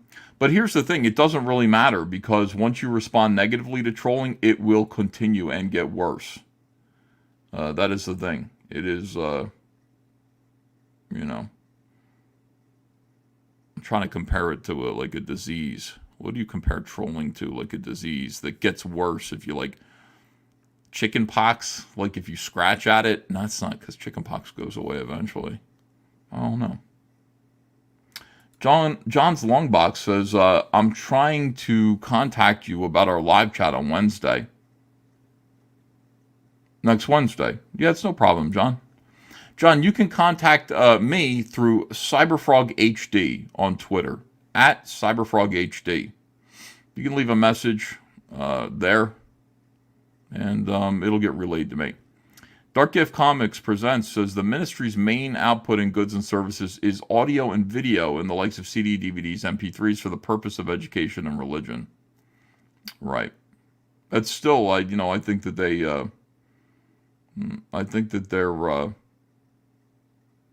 have standing. I do think so. Church makes videos, not comic books. No likelihood of confusion, but lawyers got to sue. I disagree. I think that the way Trademark works, from what I know, they don't have to, but they have a reason to sue if they want to. Eric runs a multi-million-dollar company. He has the money to waste, says Kevin Spladey. No, he does not. Running a multi-million-dollar company costs a lot of money. It's not that you're just sitting on money. Money is cycling in and out all the time. You have money going out. You want to make sure you have more money coming in than you have going out. That's the key to running a business. I got a lot of money coming in, and I got an awful lot of money going out because it costs money. All of this costs money. And the key is to try to keep that money coming in. Vito's shitty comic profits. Okay, I read that one. Let me see. Yeah, look at this. Sebastian Anon says, even though Vito claims the guy isn't him, Eric is going after those with funds to sue for. I don't think that's the reason why. Eric will get his pound of flesh. I think Eric really thinks that Vito and Dick are behind this. I think he truly believes that. Buddha Bear says, Vito's a piece of shit. Look at that poso. Richard want to be the middleman of moneymakers and is mad that nobody cares. He's on a third failed patron copy. Who's Richard? What do you mean? Vito is a piece of shit. Hey, look at that poso. Richard wanted to be the middleman of moneymakers and is mad that nobody cares. He's on Richard. Dick Masterson? Is that Richard? I don't know. I don't know anything about that, dude. Let me see here. Catching up with you guys. I'm just going to talk to you guys for a little while. Might as well set your money on fire than giving it to Fadrick. 100% agree. He needs to settle down. Snorm11RU says, the Salamandroid PVC toy is spectacular. Well, thank you very much. I agree with you. Every time I look at it, I'm like, I can't believe we made this. And by the way, we're making the car. We've got the final renders in on the Cyberfrog Frogmobile here, the Cyberfrog Micro car. I'm still not sure exactly 100% what I'm calling it yet. I had the idea of doing a whole bunch of CG Master racers. And then, just having everybody in Comicsgate doing their own car. I'd get the same people to manufacture it, sculpt it, manufacture them. But I don't know if everybody can afford this. It's expensive. So I'm not sure I'm going to just invite people to do this. I think you need a lot of money to do this. And I don't think a lot of people are going to want to spend the money on this. Or I don't think a lot of people will have the money to spend to do this. So it might just be me. I don't think I can call it CG Master Racers for that reason. I got to show you this. I mean, it really is nice. We did a really good job. You're going to like it. I'll show you this is the final render of the car. Here it is. It's beautiful. I did listen to you guys when people were talking about what the car should look like. People said, I want bigger back tires than the front tires. Catch up here. Let me see. I don't see a cause of action against these guys for Eric, says Mr. Biggins. Yeah, I don't either, really. But it doesn't mean he's not gonna try. You know. Let me see. Why no shoulder blades? They're bent back against his back, and I left them silver because I thought they'd look better silver than if they were actually green metal. John Longbox says, "Thank you, Ethan. You're a good guy." Hey, thanks, man. Yeah, this is what it's going to look like. I listened to you guys about the big back tires. I might make the tire, the rims, a different color. Like, I'd like it if the rims were red, or if there was a red circle around the inside of the, that would be kind of nice. But they're clear plastic eyes. And there you go. So these are going to be free. I'm going to make bubble card packaging for these. And these are going to be free with every copy of Cyberfrog 3 Red Extermination that you buy. So you're going to get one of these. I like making things. I just like making toys. I like making toys. I like making comics. I love making stuff. And then I love sending it to you guys and getting a reaction. Also on the All Caps Comics Twitter today, which was outstanding. I was very happy to see this. Oh, first of all, we shipped out a ton of Heather Swain's today. So I think what the boys did, we're waiting on comic bags and boards. We ran out. I ordered 20,000? 20,000. I did. 20,000 more bags and boards. It'll be here tomorrow. So the boys are like, what do we do in the meantime? And I was just like, well, let's ship out what we can ship out today. So we went into the first wave Cyberfrog toy campaign, and these guys packed up and shipped out a ton of solo Heather Swain's in the black shirt, and then also Heather Swain plus a frog. So it's likely that if you it's not likely, you might have gotten a nice message today saying that your toys are on the way. And I'm looking forward to reviews of Heather Swain. I think she came out great. We had to work really, really hard on this figure to make sure that she was as beautiful, or at least as close to as beautiful as the original Paint Master was. It's hard to duplicate a Paint Master over and over and over again. That's a hand painted by care, by an American artist. Made it beautiful, but we came really close, and I fought hard to make this toy as nice as I possibly could. I think she's all three faces are beautiful. I think everything about it is great. 3 weapons, 2 sets of hands, 2 extra heads, and a honeycomb stand. So looking forward to getting you guys. Oh, look at this. Paul Gibbs says, I didn't get any messages, and I paid you 1K plus for Cyberfrog toys. Yes, don't worry. We'll get you your toys, Paul. Believe me, we're working on getting everything out as quickly as we can. I hired a 3rd guy today. Zach, his name is. So now we got Zach, Brighton, and Mikey. These guys are working overtime to get your stuff out. And as you can see, a lot of people received their packages today. Lord Ashen Jackal says, finally got my copy of Cyberfrog 2 in so Ethan goes and gets suspended before I can tell him. Oh, the bitter irony. The collection is quite awesome and well worth the $60 I paid. I think you're right about that, Ashen Jackal. So I backed Cyberfrog 3. I just hope EVS isn't on a George R.R. Martin trajectory. I'm not. Like, I'm working harder on the book than ever. I'm producing pages. That's why I'm not doing as many videos. I got a message from somebody on my Facebook who said, look, why don't you start criticizing Star Wars again and build your channel up? You could have hundreds of thousands of subscribers if you would just get back to YouTube like you used to. And when I was doing that, I wasn't really doing too many comics. It was like, I think one of my main jobs was building up my YouTube channel. YouTube is a full-time job. Building your YouTube channel the way Yellow Flash does, the way Nerdrotic does, the way these bigger channels do is a full-time job. It needs to be 100% of your focus to produce 3 quality, funny, I got to come up with jokes for everything, funny videos a day. It's got to be the main thing that I'm thinking about. And I would love to get back to it, but I'm a comic book artist. I'm mostly a comic book artist.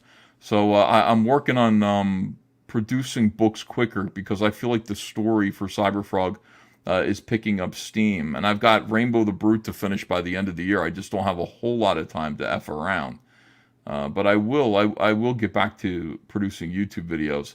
And I'm thinking about going back to Star Wars.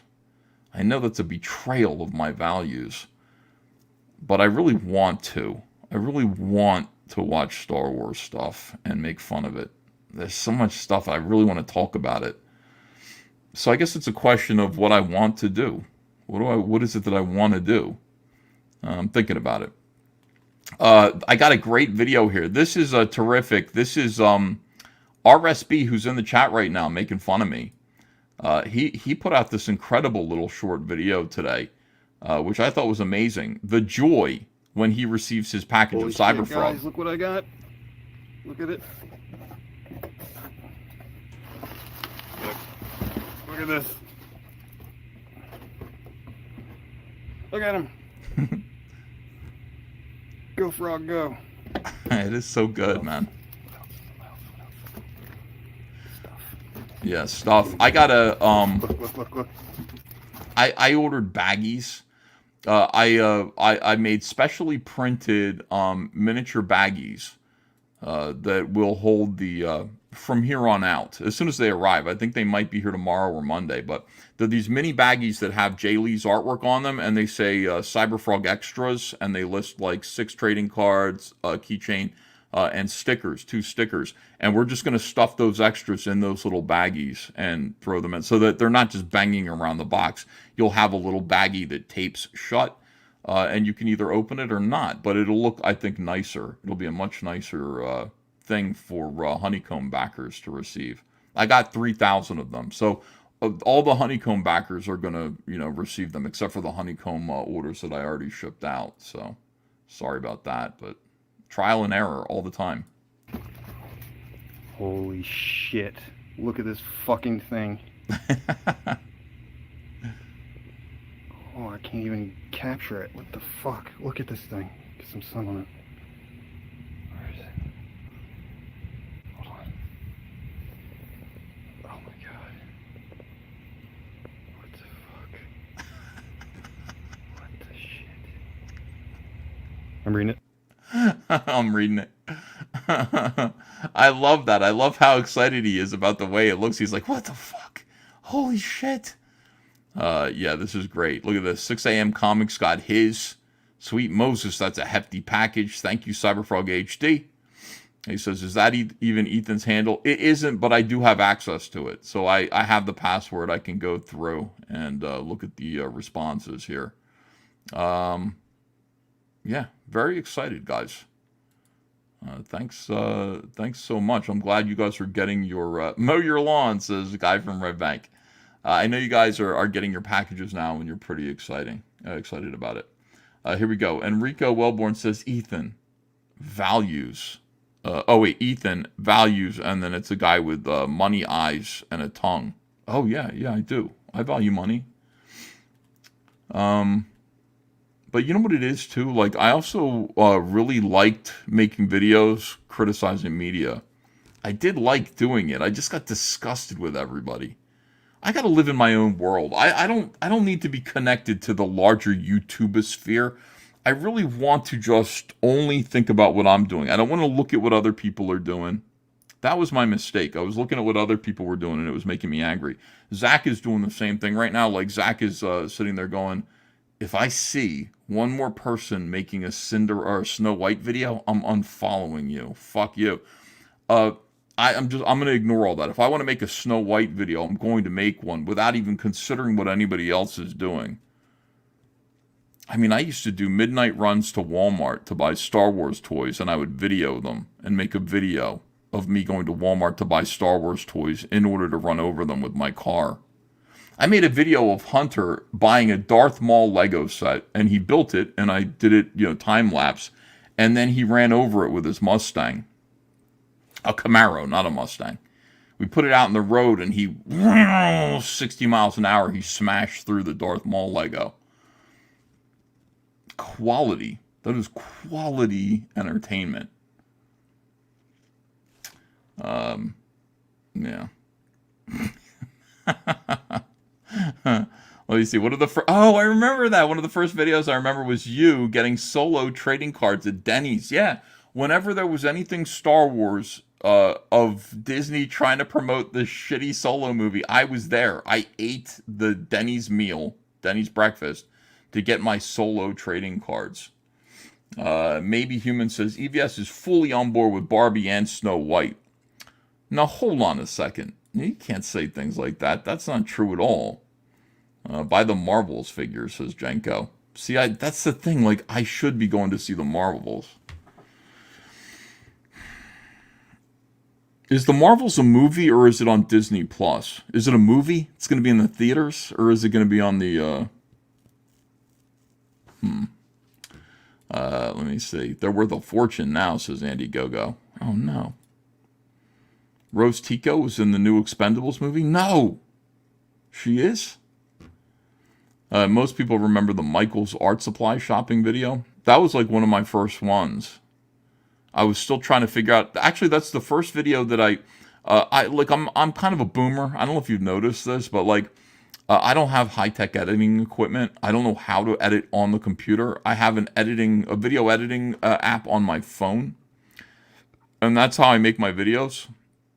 So I just went to Michael's. I bought an editing app. That was the first time I edited. I stitched a video together with clips and lettering. It's so cheesy looking, but that video was really helpful for people, I think.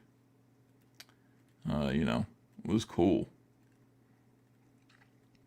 I'd do stuff like that again.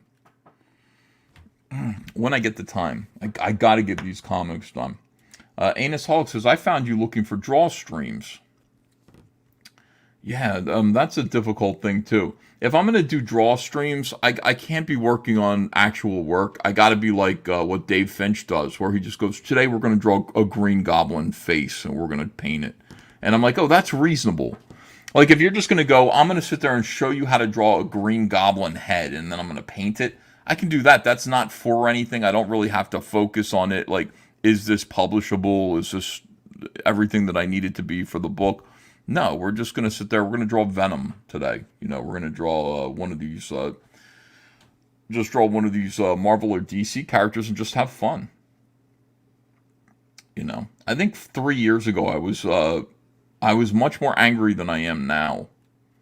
How could I be angry? How could I still... I'm angry. Am I angry? I got to get therapy. Let me lie on a couch and talk to someone else other than you.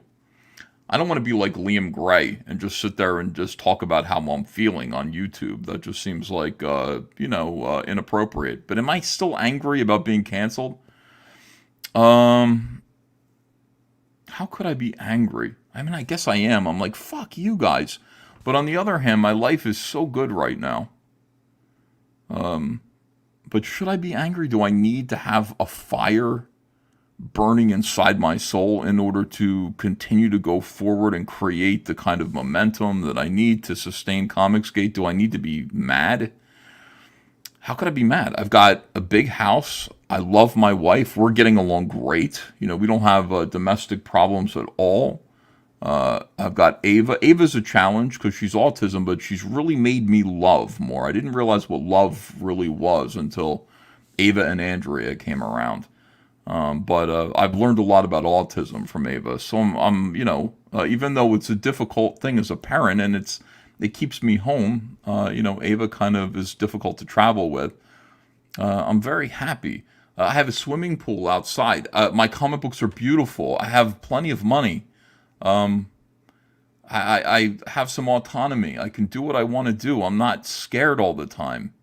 Like I used to be when I was working for DC. How am I going to pay the bills? I got to get paid. I don't think I'm that mad. Sometimes I think about it and I'm mad. I get mad, but in general, I feel like I'm much happier than I think I've ever been in my life. So, that being the case, I don't really care. Like I don't care about. I don't have the same feelings that I had 3 years ago where I was just like, fuck it, I'm never going to draw Hal Jordan again. For fun, I mean. You know what I mean? To entertain people. I don't expect that I'm ever going to work for DC ever again for a bunch of reasons. Chuck Dixon, Mark Millar. Mark Miller did this article in Bounding into Comics that everybody's quoting and referring to.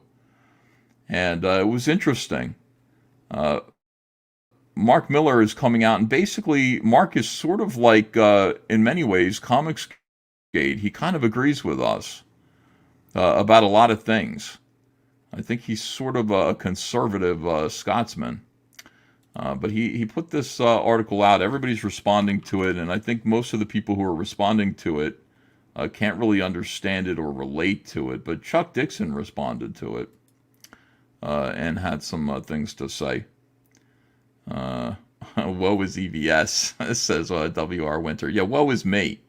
When do you think the hoodies will be coming in? A month, 2? Are they being made soon? It's almost fall. I was told 5 weeks. 5 more weeks. How does that sound? Does that sound okay? All right. Yeah, I should let you know. 5 weeks. What's better? Out of sync. Better. Fixed it. I just went out of sync. Dick's out for Dixon. Oh, Danger Vanessa's here. Danger Vanessa, will you be my friend? Why does Danger Vanessa hate me so much?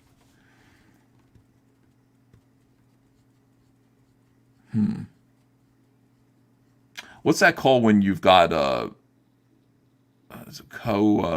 me see, codependency? I think I have a codependency about Vanessa because I like her show a lot and I like her on it, and I'm like, wait, why am I not your friend? I want to be your friend. I don't get to be her friend. One time, here's how Vanessa, lol, EVS VTFO by Vanessa. One time, I offered Vanessa a copy of Wreck Planet, like a PDF, so that she could review it. She says, I don't want it. She said, listen, I'm one of the chat, okay? I'm one of the people. I will review it when I receive it, or I will read it when I receive it. And I was like, wow, like nobody said that except for Vanessa. The people who I wanted to hear reviews from, people who are influential in Comicsgate, I wanted them to read it early, and people outside of Comicsgate, they all said, yes, please. Vanessa said, nope. That's just the way it is, I guess. Enos Hogg says, it's called simping. Mortal V says, you think it's ragged on in Vanessa's chat. Jeez, I do? That's horrible. Keith in Comics says, that's very respectable.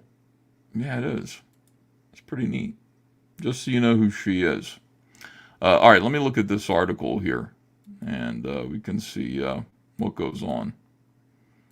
Yeah, Vanessa's somebody who would be like, what are these perks? Like, you know, so many people work to become like access media so that they can get special perks that other people don't get. Vanessa's the type of person who would say, no, thank you. I don't want special treatment because I'm here to tell people the truth. Like, I'm here to review the Star Wars movie. I'm not going to be swayed by backstage this or that and special gifts and a baggie or anything like that. Let me see. Ethan, would you go on Alex Jones's show? Says Enrico Wellborn. In a heartbeat. Absolutely I would. I'd be honored to go on his show. I would like that. You know. All right. Maybe one day I will. Maybe one day I'll get to. You never know. Wadsworth says, is Battlebrick Road launching here on this channel tomorrow? As far as I know, yes, it is. What social media are you on, if not X? I am on Facebook. Also, you can go ahead and subscribe to or follow my company, All Caps Comics, on Twitter at CyberFrog HD. CyberFrog HD, all one word. CyberFrog HD. That is a way that you'll be able to get in touch with me. Make sure to follow. Listen, my old Twitter account had 61,000 followers. It was a lot. But I will say this about that. It didn't do me much good. 61,000 followers. And my engagement was not very powerful. I'd sit there and tweet out something brilliant and poetic, something thoughtful and profound. And if it was especially good, I'd get 900 likes. How do you get 900 likes out of 61,000 followers? It just didn't seem real to me. I would like to have 61,000 followers again, but I would like them to all be engaged participants in Comicsgate. So we gotta work to get ourselves there, don't we? But anyway, right now I've got the best and brightest. We passed 1,000 followers in the first day. People following the new channel, All Caps Comics Official, at Cyberfrog HD, and I would love it if you followed me there. Now, if you would like a follow back, you could sit there and say, hey, All Caps Comics, will you follow me back? And I'm sure Andrea will follow you back so that we can keep in touch with our best customers. You know, we want to market, we want to promote, you know, we want to know who's out there, who's interested in All Caps Comics. So thanks very much. All right, let me see. My fans, says WR Winter. Yeah. Well, we have some good fans. All right, so here is this article. Mark Miller claims comic book industry is in the worst state it's ever been. How could anyone deny this right now? How could anyone deny this? And they do. They're like, no, things are better than ever. I don't know what you're talking about. It is terrible. Suggests comic book legends return to DC and Marvel in order to save it. Who? Mark, do you mean you? Listen, please do. I mean, my God. I don't know who's still alive that needs to return to Marvel and DC. Like, all of these legends are, like, on their last legs. We had 2 generations go by with absolute... Like, think about this generation of comic book creators right now. They're all zeros. None of these people are setting the world on fire. And by the way, it's not just their fault. It is also the fact that there's no Wizard magazine. The comic book industry hates itself so much that it destroys everything that works, that makes it function, that makes it successful. We cannibalized Wizard magazine. That was it. That was the beginning of the end. For comic book artists, that was the beginning of the end. And how did it happen? It happened out of jealousy. It happened out of envy.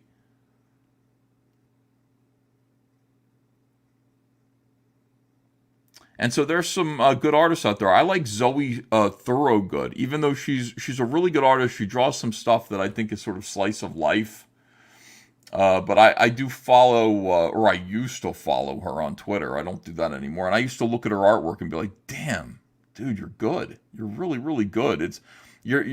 She's not drawing things that are extraordinary. She's drawing ordinary things, but she's drawing them so beautifully. I just really admire her.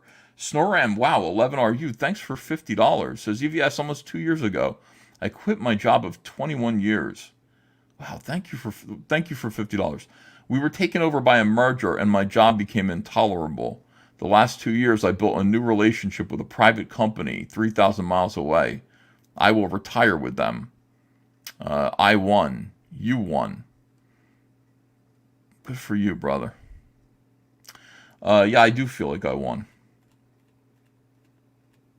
You know, it's hard to look at the devastation of the people who canceled me and then look at my own life and feel rage.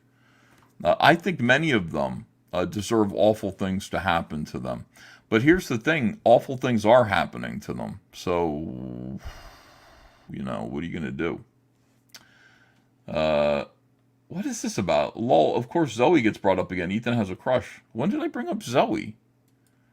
I think I brought up Zoe once or twice. I discovered Zoe. I don't have a crush. But I discovered Zoe when they borrowed her scared turnaround artwork and made a cover out of it, a variant cover, and paid her a design rate for it. I thought that was fascinating. All right, let me see. Yeah, Cyberfrog is better than DC anyway. Zoe Thorogood, who I believe is a Marvel Comics artist. You can look her up and look at her work, and she's really good. There aren't too many people out there that are producing like great artwork right now from this generation. Matt R says, hey, I got my Cyberfrog in the mail. Nice. Yeah, we're getting a lot of packages out. And now that we've got 3 guys working at once, I got Mikey on the computer printing labels. I've got a label machine here, so I can print labels when I want to. I'm not doing too much of it, though, because I'm drawing. one guy printing labels, and I got 2 tape machines upstairs, 2 tape dispensers. So that I got Zach putting together Gemini mailers of comics for the. I've got everything organized right now. I got Zach putting together the Gemini mailers for the honeycomb boxes. He's doing that. He's got stacks and stacks of bagged and boarded extras comics, the calendars, the gold blood honeys, the everything else that goes in there. He's putting them in Gemini mailers and just stacking these Gemini mailers up. When we put out when we get the other because of this new system that I've set up, I'm going to try to get all of the honeycomb boxes out in 1 week. I'm gonna have made it really simple by doing all of this prep work. So people are all going to get their honeycomb boxes pretty much together all around the world. It's going to be wonderful. But anyway, in the meantime, I got him doing that, and I got Brighton putting together either toys or putting together packages of Wreck Planet, like both books plus all the accessories, putting together those boxes while Mikey prints out labels. Highly effective, highly efficient. People are getting their packages real quick now. It's wonderful. Eric S. says, so any damage, we know who to blame. I think the honeycomb boxes are going to be entirely without damage because of this system that I set up. I think it's going to be really effective. Comic book writer Mark Miller, great guy, known for Superman, Red Sun, Civil War, Wanted, and the Kingsman stories. Also Kick-Ass. Recently posited that the comic book industry is in the worst state it's ever been and proceeded to share his idea on how to save it. Look at this handsome guy. This guy built his own thing while he was working for the mainstream. Checked out, sold it all to Netflix for $50 million. See that smile? That's $50 million right there of like, I don't give a fuck. I'm going to say whatever I want to say. Jester Ford says, stop rambling about logistics, fatty. Is it boring? I'll stop talking about it, I guess. Danger Vanessa says, Mikey, Zach, and Brighton. Yeah, Brighton, I know. Brighton. That's an embarrassing name. Poor kid. He's a Scot, says Angela Curry. Yes, he is. He's hard to understand. You got to listen to him very, very carefully when he speaks because of his brogue. During an appearance on the Thinking Critical channel, Miller confirmed his previously announced return to DC for a Superman story and then quickly segued into positing his idea that at least 20 comic book legends should return to both DC and Marvel to do at minimum 2-year runs in order to save the comic book industry. Fascinating, but I can't imagine that it would work. Miller stated, something weird going on right now, and I really feel like guys like me and guys who've worked in the industry for a while have been very lucky, had a lot of big books and everything. We got to man the stations. I think everybody's got to come in and do a couple of projects and find an artist who's as good as you can possibly get and just do some killer run on something, he said. Well, that's a nice challenge. With his beautiful Steve McNiven artwork here. Look at the cleanliness of the line of Steve McNiven. As for why he believes these comic book legends should return, he's explained it's because the industry is in the worst state it's ever been in. He said, the retailers, they're struggling out there. They're dying. All my friends and retailers are saying it's never been. They've never known it as hard as this. Oh, this is great. Mark Miller, Pepe Larraz in The Big Game. All his books are good. Look at that. He's got, this is Kick-Ass here. Kick-Ass's Mask. Nemesis. Are these all of his characters together? Fun. Miller then further elaborated on his idea to bring comic book legends back.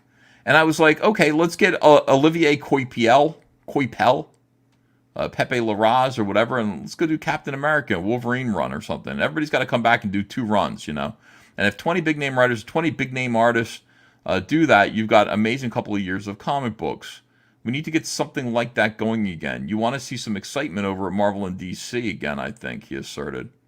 Reacting to Miller's proposition, Ewell Carter, the proprietor of Fantastic Comics in Berkeley, California, suggested that either Mark Miller or Todd McFarlane write Spider-Man. Oh, good luck with Todd. Mark might do it. because that's the book it needs to be. Of course, everybody knows that. I wonder what he says to this. Miller then went on to share his view that Marvel and DC need to do well in order to drive creator-owned success. In reality, the last 10 years, there hasn't been any real big blow-up success in the creator-owned world. Saga was probably the last one that went crazy. Things have done, they've done nicely, but Saga was the last time there was a phenomenon. I think Walking Dead prior to that. So, there's been a few.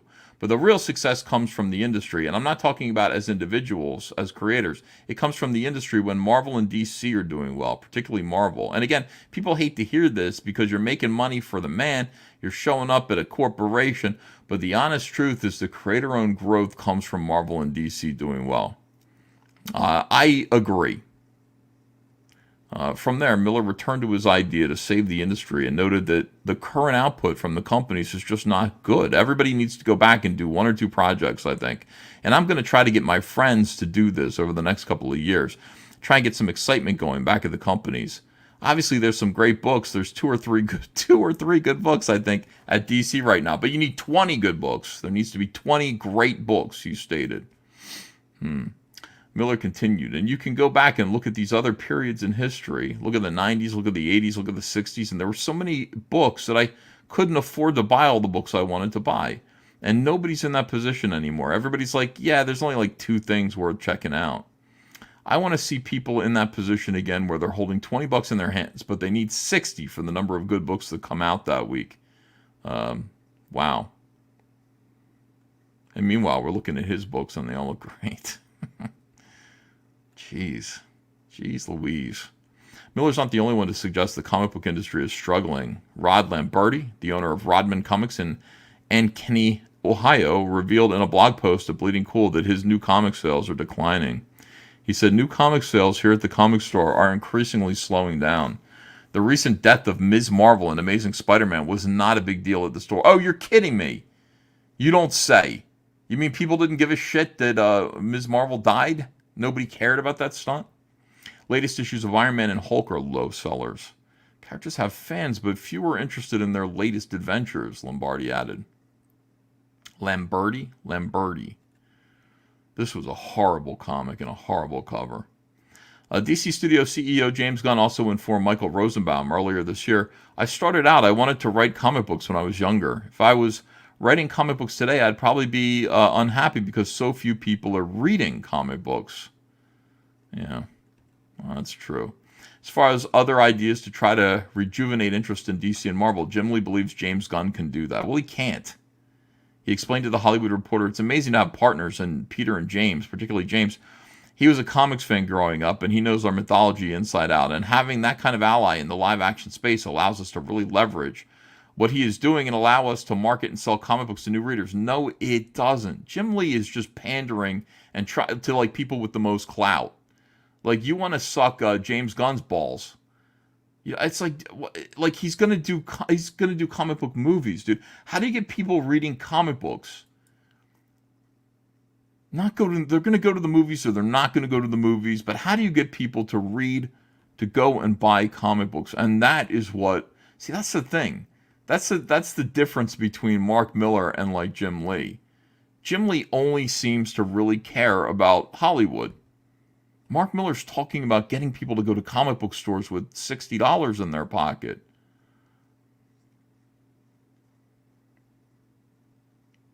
Who cares about what James Gunn does? And by the way, I'll be amazed. I will be amazed if he can get DC movies to sell. I hope he can, but I think the public in general has such just a tired feeling of DC's movies. They're all like predictable. They're all clones of things you've already seen before. They just feel bad. The Blue Beetle movie felt like blech. Get back to comics. Go back to making comics again, guys. All these people who are interested in his movies, his TV shows, if they wanted to take a deep dive into these characters, he directs them to the comic books, he added. They're not going to do that. He can say, go to the comic books, and people are going to go to the comics and go, I don't like these. I don't want these, because of what Mark Miller's talking about. What do you make of Mark Miller's idea for saving the comic book industry? I think that it won't work because You're asking the legends to come back, and they will.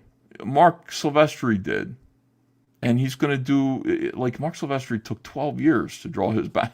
How long was it? Mark Silvestri, I remember when he started working on that book, it was like 10 years ago. So you got Mark Silvestri, he's going to do Batman, and people are going to buy it until it's over, and then what are you going to buy then? Nothing. Mark Silvestri's time in the industry as somebody who is just banging out comics is over. He doesn't have to do that. Todd McFarlane could come in and do a couple of Spider-Man books, and they're going to sell. And when that's over, that's over. It's not about the old guys, because they're old. We're old now.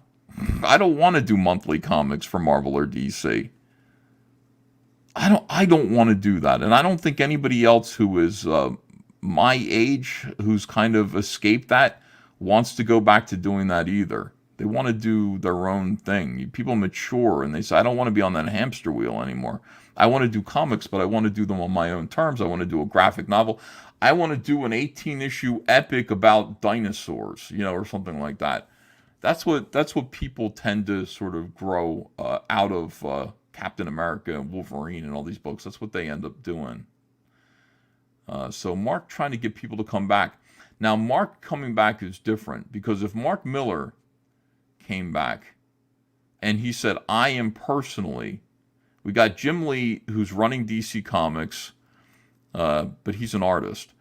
Mark Miller comes back and says, I personally am going to become the new Jeff Johns of DC Comics, and I'm going to restructure all of these books so that there's a consistent, fascinating story arc going on with all of the titles at DC. I think that would be the best bet. Getting good artists would be good too, if you could possibly do that. So much of this is about story, though. So much of it is about, well, we got to get back to stories, good stories again. I don't really care who draws a Mark Miller book. I'll read it. Could be an artist I like. It could be an artist that I don't like so much, but Mark's got great ideas, so I'm going to read his books. And that's, I think, true of his idea of comic book legends returning to DC. I would say only he needs to return to DC. If somebody else does, that would be nice. But really, you would need to have an anchor like Mark to come back and very generously save the comic book industry when he doesn't need to. He personally doesn't need to spend any more of his time, his lifeblood, his energy, his creativity, saving these enormous corporations, who, by the way, I'm not sure they're even going to let him do what he does as a creative person. Mark's ideas for his comics, his stories are vicious. These companies are owned by Disney and Warner Brothers, and SJWism is a thing right now. It's a big thing. How long before Mark Miller got canceled? I don't know. Let me see. Would you read a Mark Miller comic if it's me that's doing the line art? Guy, yeah, maybe, probably.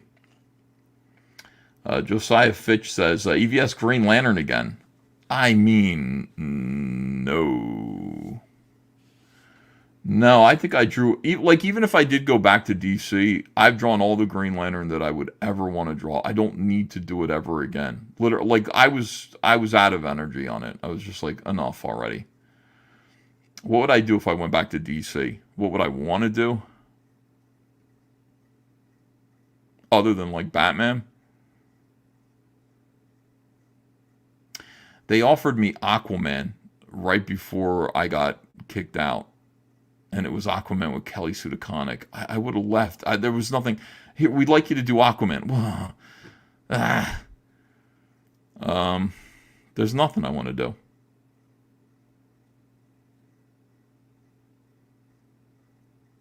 There's nothing I want to do. I really, there's nothing. Like, they would have to come to me and say, we want you to do this. And then I'd have to make myself get interested in it. There's nothing I'm looking for. Quite happy doing Cyberfrog.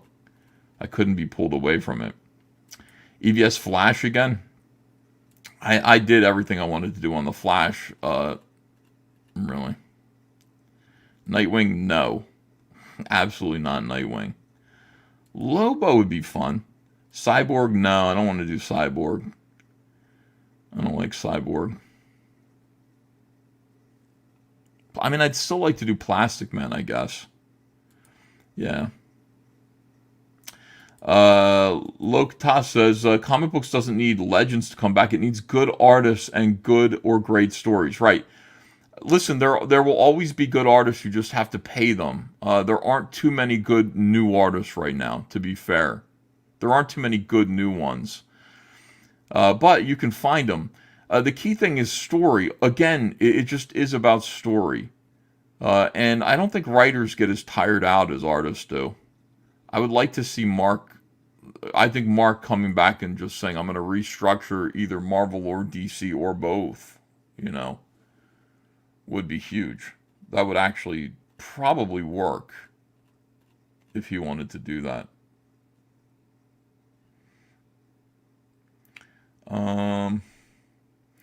Yeah, here's Philip Owen says, is it wrong that I don't really care about the big two anymore?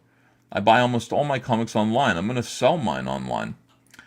Yeah, I don't think it's wrong. It's just, it is what it is, because I don't care either. I don't care. And maybe I would care if I started reading again. You know, I keep talking about maybe making this channel a little bit more of a comic book review channel. Not because I want to be like, I do want to kind of get the temperature of what's going on out there. But also because I'd like to be critical. I don't want to bash anything just for the sake of making a funny video. I'd like to make a video that's actually critical and possibly helpful in some way. Aren't they doing Plastic Woman for the films now? Maybe they are. I don't know. They need to fire. Hold on. They need to fire all the editors and bring back quality leadership.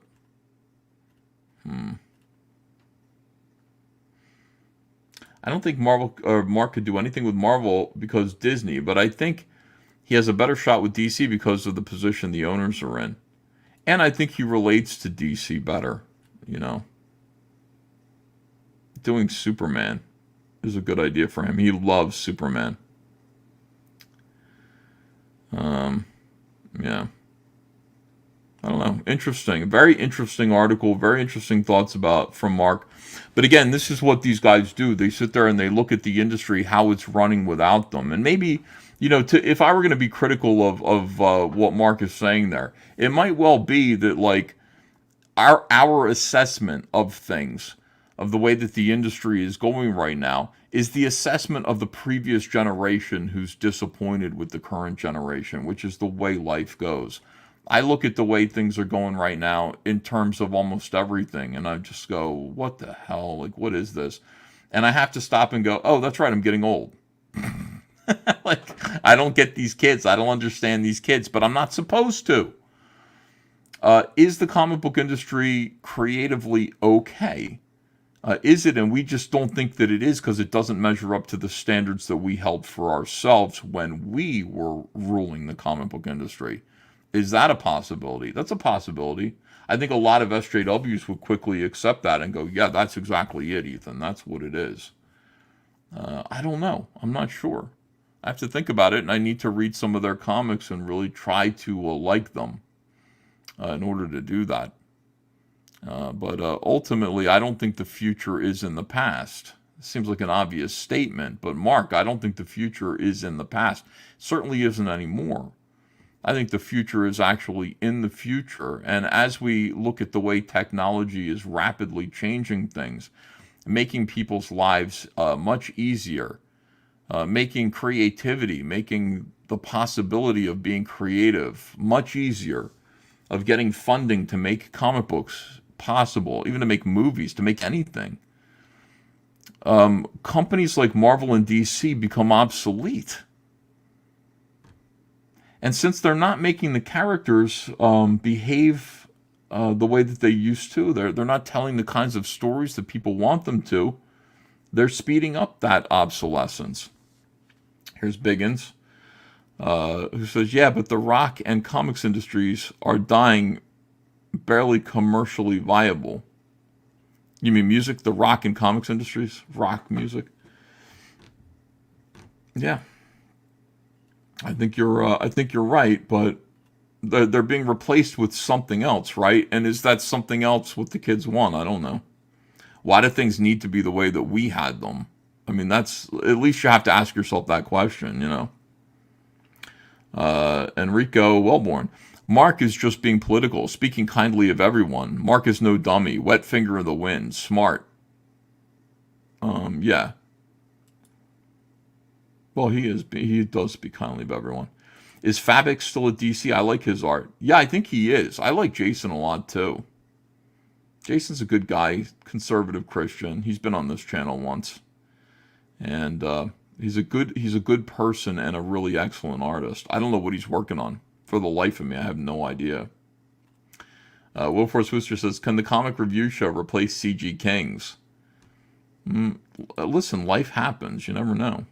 CG Kings is doing great. CG Kings is still getting between 12 and 1,500 viewers. So, you know, it's doing, it needs to stick around.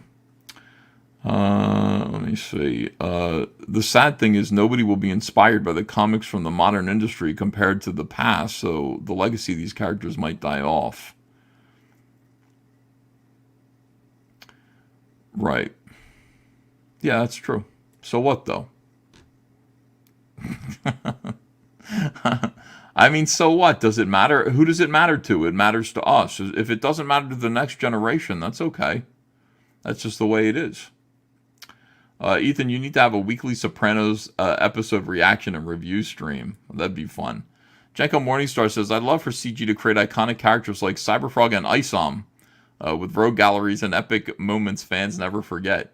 How is Isom #2, chat? I haven't read it yet. Wilberforce Wooster says, FNT has 10K viewers, and I don't watch that either. Yeah, well, they do. I mean, you know, people do. John Suntress has Bendis on live with 16 viewers. I know. Listen, we get 1,500 viewers, usually 1,200, reliably 1,200 viewers on Comicsgate Kings. Just faffing about, just talking about whatever we want to talk about. We don't talk about, you know, things that everybody cares about. You know, we don't do movie reviews. Not everybody can relate to us, and still the show's doing that good. I can't imagine trying to get these guys into the kind of thing where it's like, all right, everybody has to watch Teenage Mutant Ninja Turtles Mutant Mayhem so that we can talk about it on a live stream on Monday. Can you imagine Graham Nolan being like, all right, let me buy a ticket for that's just not what we talk about. Jack Show would have 16K right now if it weren't for you, says my beautiful dark twisted faggotry. Well, I'm sorry about that. The Jack Show. Let me see. Disgrunto says, Isom #2, pretty good. Kind of hoping we'll get a little more backstory origin soon, though. Let me see. Heather Swain, wherefore art thou Heather Swain? And Froggy, too. Richard Gifford, like, yeah, you've made yourself known. I'm going to look at your order tomorrow. I'll see if I can get your stuff out to you. You know. John Suntress promised to have Richard on and then screwed him when he got a little heat. It's a shame. I like John a lot. I think he's a really good radio host. I don't know how he feels about Comicsgate, really. I guess he probably doesn't like it because he's a Chicago liberal. But I've been on his show 6 or 7 times, you know. Not recently. But I always enjoyed him. I don't know. I would like to say hi to him and see what happens. Unfortunately, like, the truth is, a lot of these people who were friendly before are terrified to associate with us. I did a little experiment. Somebody said Cullen Bunn is live right now, like talking to like 16 people. You should go over and say hi. And I went, okay, I will.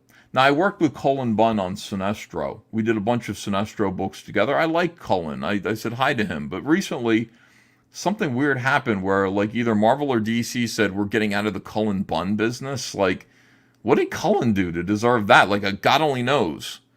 You don't really get blacklisted the way that he seems to have been. There was a whole article on Bleeding Cool without something happening. There has to be some precedent, some reason for it. And who even knows? But he was doing a live stream and he's answering questions. And he's like, I can take 3 more questions. And there are like 16 people watching. Then nobody has, Cullen, nobody has questions for you. But I went and I typed in, I said, hey, Cullen, nice to see you. God bless your family. And he saw the comment and he like looked noticeably alarmed. And then he deleted it. He deleted the comment and he ended the show. And I was like, oh. Let me see. Jamie Mack says, EVS scoffs at the Jack Show. Everybody's afraid. Cullen Bunn. Everybody is like afraid. Like, oh my God, like I can't leave a comment from Ethan Van Sciver on my live stream. Somebody might see that and think that we're like friendly. So it's weird. Yeah, people are really scared to associate with CG. Of course they are. Yeah. Holy shit, dude. Well, it is what it is. I mean, I don't blame anybody. I always tell people like who want to come over here, I'm like, look, if you come on this show, you're going to catch hell for it. But then again, you have guys like Dave Finch who are just like powerful enough to just be like, yeah, Ethan's my friend. I don't really care what people say about him. I'm not gonna,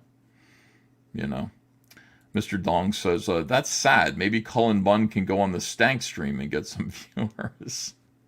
You're not getting viewers anyway, dude. It's like, listen. Have some fun, man. I feel no sympathy for Cullen. Not a bad writer, but you got to be a man and stand up for yourself. Yeah, if you want to. I mean, or if he were mad at me, but I didn't give him any reason to be mad at me, I don't think. We had fun together. So who knows? Evil One says, I've tried to bring in some of my artist friends to CG, but they are skeptical of how it could help.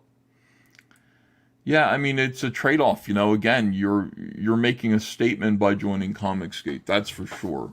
You're making a statement and saying, I understand that I'm making a choice here. And this choice means that, I see my future in comics, going through crowdfunding and indie comics and independent sales. I don't expect from here that I'm going to get to work for the mainstream, because you won't. Probably not. They seem to find anybody who they're looking. Here's the thing, like, we've had people who I'm not even sure who they are. They just declare their Comicsgate, and I don't think anybody knows who they are. I hate to say this. I don't think anybody knows who they are, but we have people come out and say, I'm Comicsgate, and then suddenly people like Mark Brooks are super interested in them and interested in warning them. It's like, if you associate it with Comicsgate, your career in the mainstream is over. You're never going to get to work here.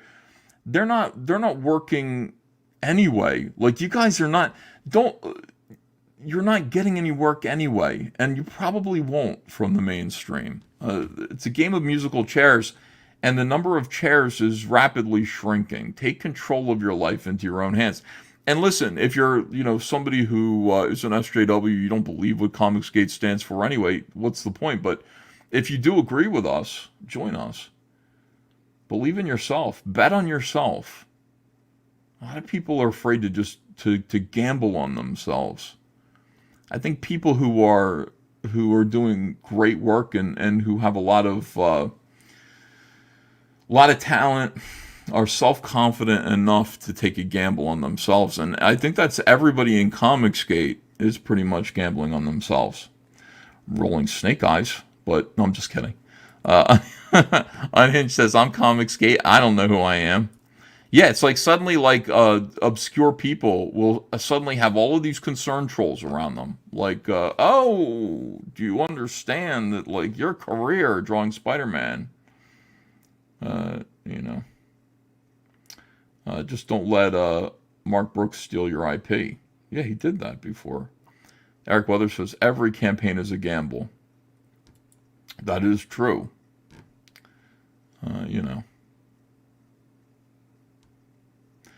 Does anyone who works at Marvel DC nowadays have anything monumental they have done other than just make everyone LGBTQ? Not that I know of, because that's all they talk about. Like, I don't know if there's anything really good out there. So I want to find out. So I'm going to start buying a few comics and maybe doing some reviews. I'll try my best. I'm not just going to buy the worst stuff that I see, even though that would be fun. I'm going to just buy a mixture of stuff that I think looks like shit and then stuff that actually looks good. And I'll find out if I'm right or wrong. Here's Motley Pooh, who says, I hope you're feeling better, Ethan. Keep on keeping on. Hey, pal. What a special day today, right? God, that was fun. Good to see you. Anthony Perrone says, Billy Tucci is CG. To me, that is awesome. Yeah, Billy Tucci, again. Talk about somebody who takes a gamble on themselves. Like, Billy Tucci is the kind of guy who always has. From the very start of his career to now. Like, he's always like, I think I'm going to bet on me. No offense to anyone else. I think I'm just going to bet on me. So he does what he wants to do. Coward are named first among those who are going to hell, biblically. Cool. Jimmy Max says, EVS has made my life a nightmare. Good. It's awesome. Let me see. Billy is the guy who has pheasants thrown at him while he wears a kilt. That is true. He does do that too. Oh, I shot a pheasant. You didn't. Debbie threw it at you from off camera. When does your small mainstream job for a friend drop, says Timothy Fitzgerald? I don't know. I don't know if I'm going to do it. I don't have time. It was a cover that involved for a big company. And I just kind of didn't do it. I got Cyberfrog to do. I don't have any time, man. I don't have any time. I sit down and it's like I draw for 8 hours a day. And it's got to be like Cyberfrog and Rainbow the Brute, I got to plan links. David Williams would like to do a Cyberfrog thing, so I got to come up with a story for him. I've been thinking about it, like what kind of addendum story. And if David Williams is doing 10 pages, then I got to get somebody else to do 10 pages to make a complete book, like a 20-page book with 2 short stories in it. So what kind of stories do I want to tell? What kind of extra information do I want to impart to people? Because I think Heartsick Horror was really, really good. It was on point. The first story drawn by E.J. Morges was all about Heather Swain and her marriage. The second story was about how socialism doesn't work. And it involved a werebear. Socialism does not work in survivalist, communities. But it was good. It was fun. It was a fun book. So I got to think about what I want David to do. I got to think about his work and the way he draws and like what I think he would do good Heather Swain. Something like that. Brohawk should do an entire book, says Bretsky the Great. I got stuff lined up for him.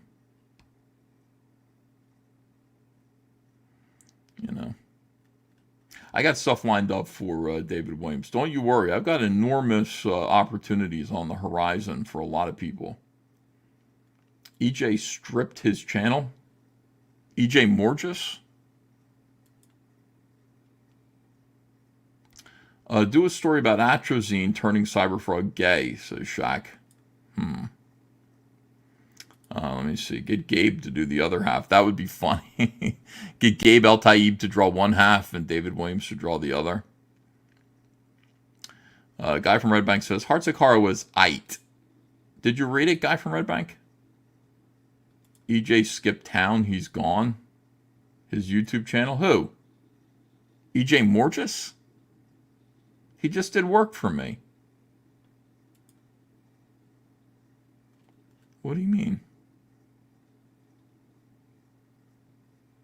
Is that like just, are you guys fucking with me? But why would two people say that? Hold on a second. Let me look. Why would EJ Moore just skip town? EJ Moore just. This channel doesn't have any content. Did it have content before? He just took his all the videos off of his channel. You're right about that. Son of Jor-El, here's TJ, says, are you and Cecil really beefing? No. Yes, we are. It's really an important fight. I'm very angry with him for dating a beautiful young girl. How dare he? How dare Cecil do that? Josh 1985. Send TJ the link. He wants to talk about comics too. I don't want to send TJ the link. It's annoying. Great, TJ is here, says Evil One.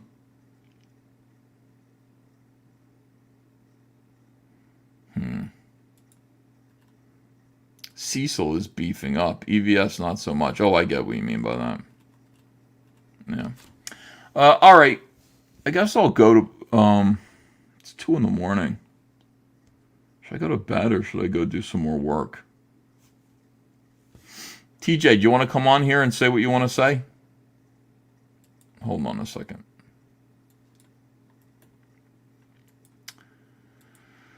Let me see here. I'm putting the link in the chat. If anybody wants to pop in here, you can do that. You can say what you want to say.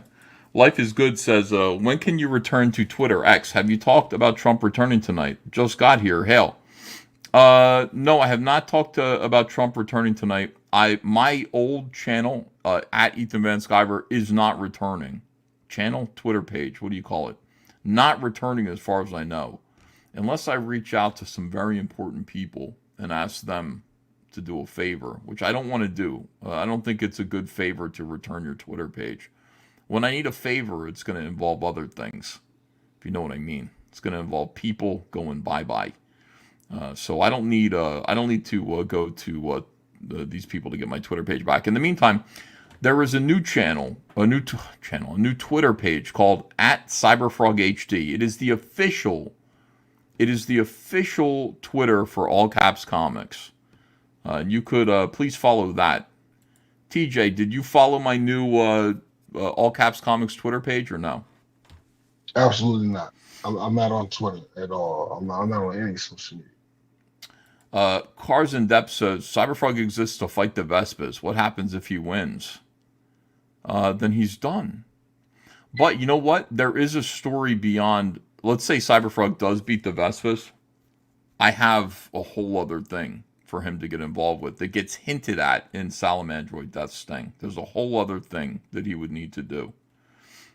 So should we get to that point, I've already lined it up. I've already lined up the story. What's on your mind, TJ? Actually, to be honest with you, I think that today was a historic day. I think Trump mugshot is hilarious. Hey, look, and I'm not saying that out of hate. I think it's a historic thing that. Wait, you think it's a historic thing? Is that what you're saying? I can't understand. Yeah. Well, it is. It is. Yeah, like they're weaponizing the Department of Justice, man. It's crazy, man. It's damn near borderline Banana Republic type shit jumping off. And yeah, I agree with you, man. Are you happy about it? How do you feel about it? I think it's awful, and I think that the people that agree with it, I'm getting to the point where I'm like, I don't even want to be like, I don't want to be the guy that like write people off because of their political affiliation or how they feel politically. But I'm at the point where I'm like, with leftists like, yo, bro, I don't even want to talk to you because what the fuck is wrong with you? How do you okay this? How do you feel it's okay? You know what I'm saying? So yeah. Yeah, we're talking politics now here with TJ. I didn't mean that, but you asked though. Yeah, no, I wanted to see how you felt about that, like personally, because I don't know what your politics are. So it's interesting. To me, yeah, like it feels like there are people who see the thing about Americanism is to some degree, like you have to love this country more than you hate the people that vote differently than you. And we've gotten to the point where I really don't think the left loves America at all. They love power. I think they hate America. Yeah. And it's scary because I grew up with, fight the power, Rage Against the Machine, system. You know what I'm saying? Like, but the last thing I want is somebody telling me what to fucking do, let alone think. And this new generation appears to be where they want to be told what to do. And that's just hard for me to digest. Yeah, people who want to follow power, people who love and respect power, as long as that power is in alignment with their point of view and against their enemies, they're willing to do whatever they're told to do to sort of maintain and sustain that power. Man, it really is bad. I don't see good things happening for America from here. I don't see how this gets turned around. We have a whole generation full of dipshits who hate us more than they love, like I said, more than they love America and the continuity of Americanism. If a the wild part, you want to know the wild part about it? The wild part about it is they're sitting on their couches on $1,000, $1,300 cell phones, complaining. It's a weird thing when you really look at it. So when you really look at it for what it is. They're sitting there complaining. I just don't understand it anymore. I don't understand the person that wants to be ruled over. No, I don't either. I don't get it, man. We're in real trouble. I find honestly, the whole Trump being arrested thing. I was on a show the other day, the African American Conservative channel. They had me on, and I said, I don't. But I was on the show, and they said, "How do you feel about all of this that's happening to Trump?" And I said, "I'll be honest with you. Like, I've let go and just let God. Like, I can't follow this. I don't have control over it, and it's so outrageous that I don't want to punish myself by watching it happen. What they're doing to my president and the represent. See, the thing about Trump is it's not just Trump the man." Trump represents, first of all, I had to tell this to Andrea because she watched him and she was like, yeah, he's getting better and all this stuff, but there's so much tension around him. And I'm like, because everybody else is a phony. You see all those other Republicans, so-called Republicans, doing their phony debate. They're all owned and controlled, all of them, by the same forces. And then you've got this one guy who's a little rough around the edges, like Eric July says he is, who is owned only by himself, and seems to be, and he seems to understand the stakes that we face, and I gotta think he's this country's last hope. I won't say the last hope, man. I mean, he's who else? He's now. He's now. He's not. But look, how about this? Did you see his fucking mugshot, man? Who? His mug. Did you see Trump? Did you see Trump's mugshot? It's hilarious. I did see it. Yeah, I think so. Who? He looks like Dr. Evil. He looks like he can fuck you up. It's mug. When I see it with the pop, I said, damn, Trump. You got to do better than that one, baby. You know what I'm saying? But what would you have done for a mugshot? Would you have smiled or would you have looked angry? I've actually had a few mugshots, unfortunately. I just, keep your chin up, man. Keep a straight face, man. But he looked like he gritting on people, man. He looked very angry, and I didn't, I thought maybe he would smile through it, but you know what? I don't even think, I think he did the right thing. I think his facial expression is correct. I think what's happening is outrageous. Again, it's not him, the man. He represents the political will of at least 80 million Americans and beyond. All these people who don't vote, who agree with him. Unfortunately, they're not voting. He represents the will of those people. And there are agencies who have power who have decided to make it so that he cannot represent us for bullshit reasons. It's outrageous. Do you know what he just did? Because what he represent, what just happened today, and maybe that's why his mugshot looked the way it does. What is transpiring is, and it's on a very big level that people are not paying attention, is we're crossing the line into an authoritarian state of, you're going to think this way, you're going to agree with what this is, and if you don't agree with what this is, that's your ass. And if you don't agree with what it is, we'll sit the boys on you. You know, so we'll sit the boys on you. You know, people throw around Banana Republic and all those words, whatever. So he's the enemy of, I guess, quote unquote, freedom. Yeah, I don't know how much further Americans are going to allow this to go on. I hear people celebrating this on Twitter, and I'm like, you're celebrating. I heard you got yeeted. Yeah. You're celebrating. I don't care about that. I see people celebrating Trump's mugshot and arrest, and I'm saying you are celebrating the silencing of our representative. You're celebrating that. You don't know what you're fucking with. You have no idea what you're fucking with. They ain't that motherfucker with a RICO charge.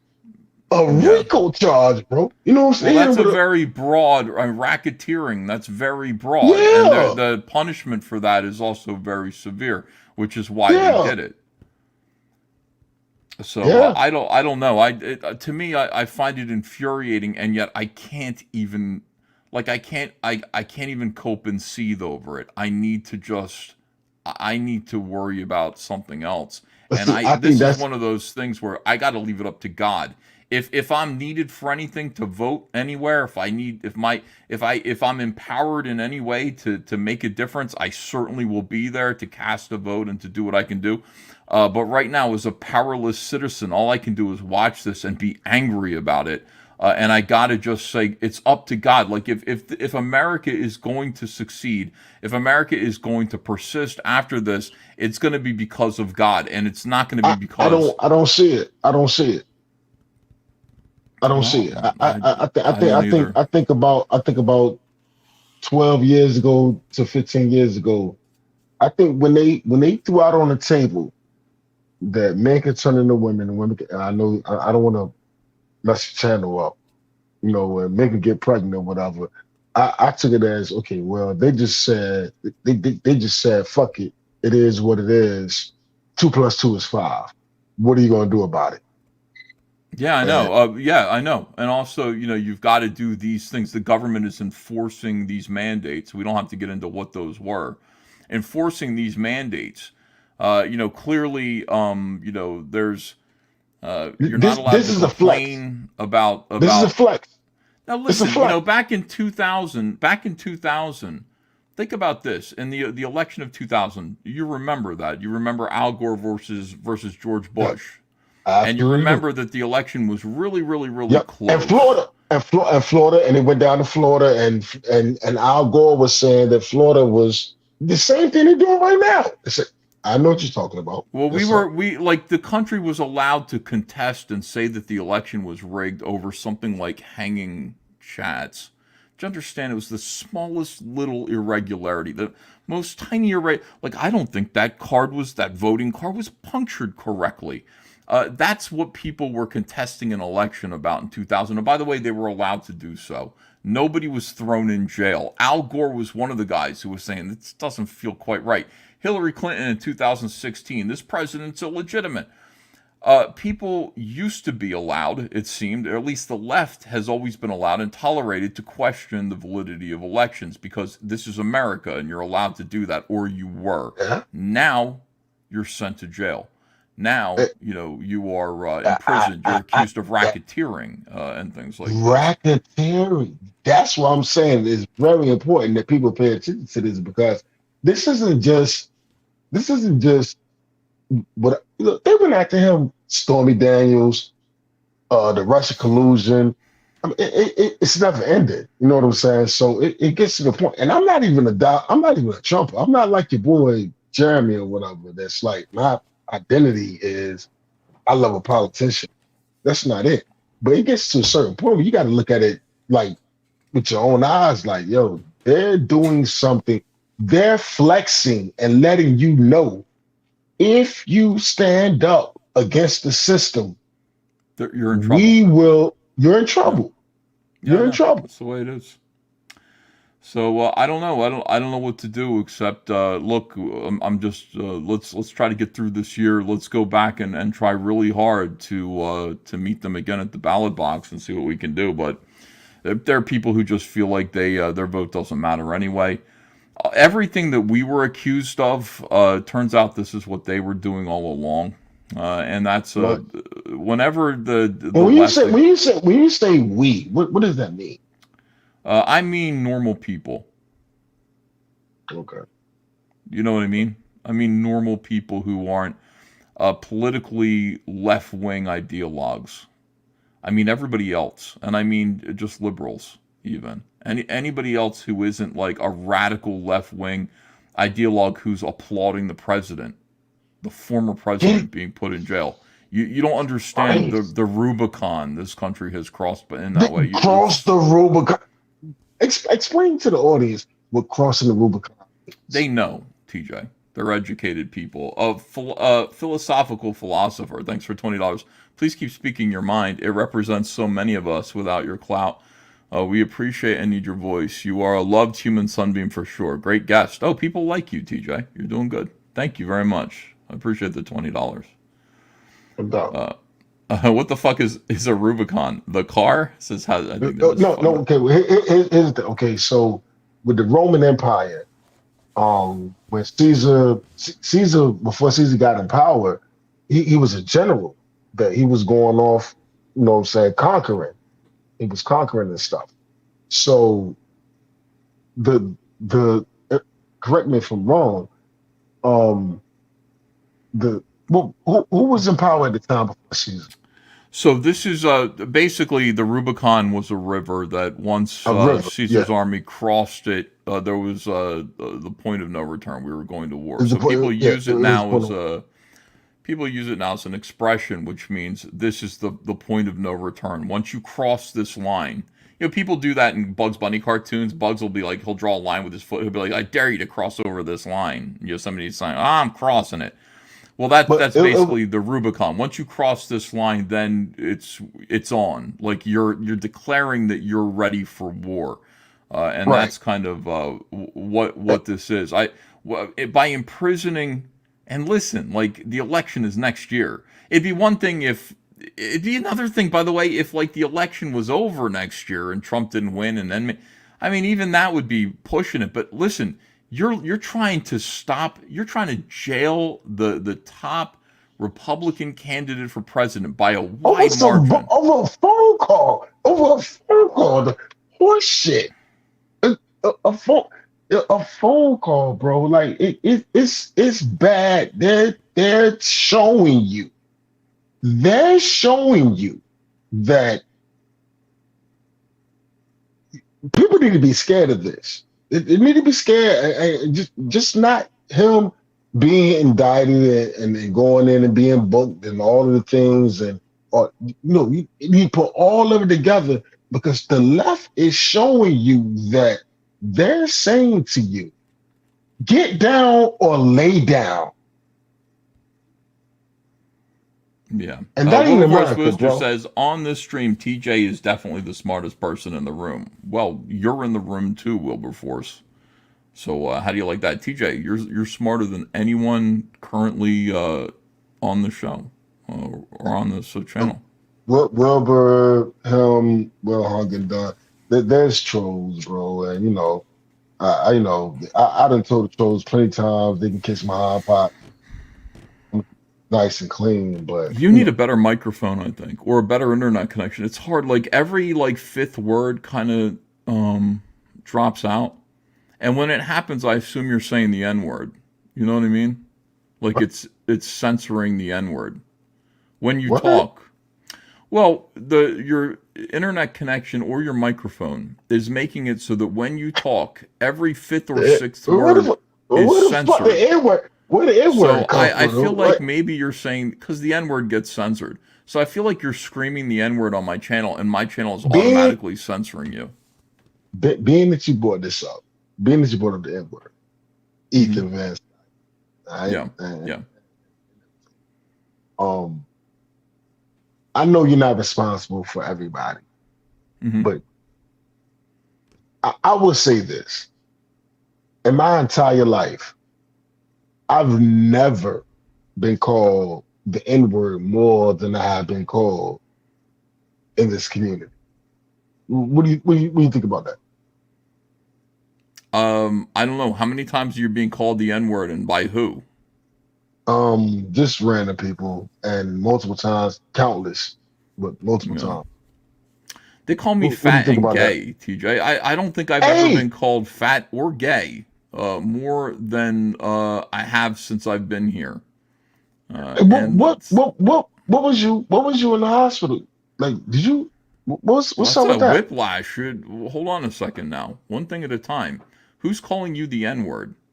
I don't know, man. Just the dudes in the chat, man. The chat, yo. You know what I'm saying? Oh, I've never seen anyone say the N-word in my chat ever. You know why? I'll tell you why. Because I have a filter that specifically censors it.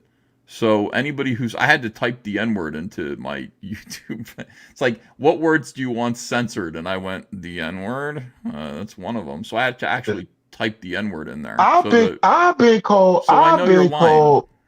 No, that's absolutely false. I've been called, I'm not going to say it, or I would say a dirty big monkey N-word. It's not on this channel, you haven't. No, of course not. I'm just saying, like, anyway, but I'm not getting into all that.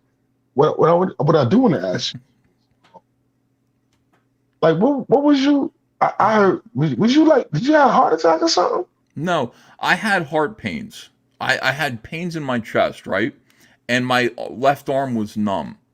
And I did a little reading about that. It lasted for about 5 days. And I did a little reading, and it said that could be a heart attack coming on. And you should be careful about it. And I didn't want to tell anyone, which was stupid. You know what I mean? Like, I didn't want to worry Andrea. I didn't want to worry anyone. But it persisted. And finally, I told her, I said, I'm having chest pains, and my left arm is numb. And she said, you got to go to the ER. And so I said, okay, I will. And it was embarrassing. I didn't want to go to the ER. I didn't want to admit that there was something wrong, the emergency room. So I didn't. Oh, what did they say? So I went to the ER, and I said, they said, what's wrong? And I told them my name, and I said, I'm having chest pains. And they immediately, as soon as you say you're having chest pains, you get immediately rushed over to triage. Yeah. It's great, you know. And they hooked me up, and they just said, and by the way, the entire way over, I'm having these thoughts of death. I'm thinking, what if this is it? Like, what if it's coming? I wasn't expecting this, and what am I going to do? What is my family going to do? What if this is it? Yeah, you start to really think about it, you know. And so they hooked me up to the EKG, and I was fine. They said, you're nowhere near. Like, they said, I don't understand how this works, but they said, according to the EKG, it's like you're at like a 7, and if you were having a heart attack, it would be like at 1,000. See what I'm saying? They're like, and just now you sunk down to a 5. So you're not having a heart attack at all. And I just started to cry. Like right there in the ER, I was so relieved. I was like, oh, thank God.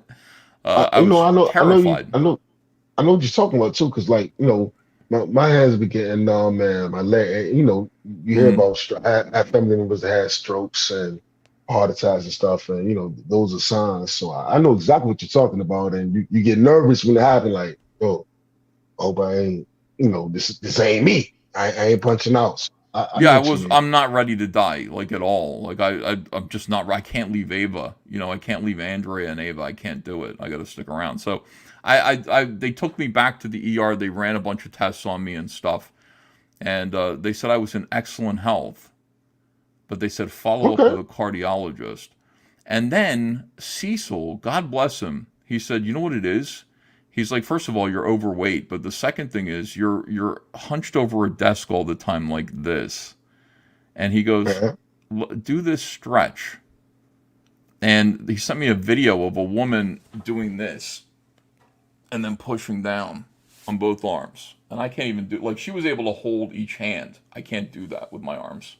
She was able to grab her other hand and push down. And I did that. And it opened up my rib cage and the pain stopped. And the video was just like, a lot of people think they're having a heart attack when really, there's some pressure on their chest. And, if you do this one stretch, it'll relieve itself. And I did that. It stopped. You think about eating right? No. Man, no. I ain't mad at it. I do eat right. I eat great stuff. I have fun. No, well, when you get older, man, you gotta kind of sort of, your diet gotta change. And I know I need to.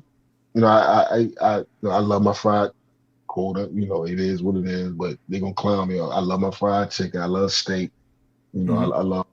Well, steak is supposed to be good for you. I mean, that's the carnivore diet, which I was on earlier this year. I did 3 months of the carnivore diet, and I dropped like 40 pounds. It was wonderful.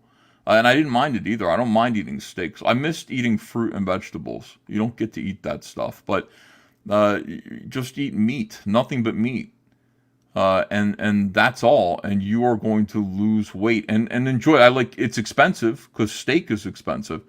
But you can also eat ground beef. You can eat anything like that that's a little bit cheaper. If I can afford pounds just falling off, man. And I'll get back to that. But what happened was my dad showed up. This is what always happens. My dad shows up, and I start going to Phillies games with him. What am I going to eat at a Phillies game? A steak? A steak, cheesesteak. Cheesesteak. Got to. Yeah. You watching the game. Diet. You just break your diet right to pieces and drink beers. So and I went to like 4 Phillies games with him in a row. Like we were just going to Phillies games. They were in town and we saw them all. I took them to every game, me and my pop. So fell off my diet a little bit. And I'll get back to it. I just, Ava's got to go to school. We got all these things. Ava's got to go to school. That starts in a couple of weeks. So we'll be able to go to the gym in the morning. It's her first year?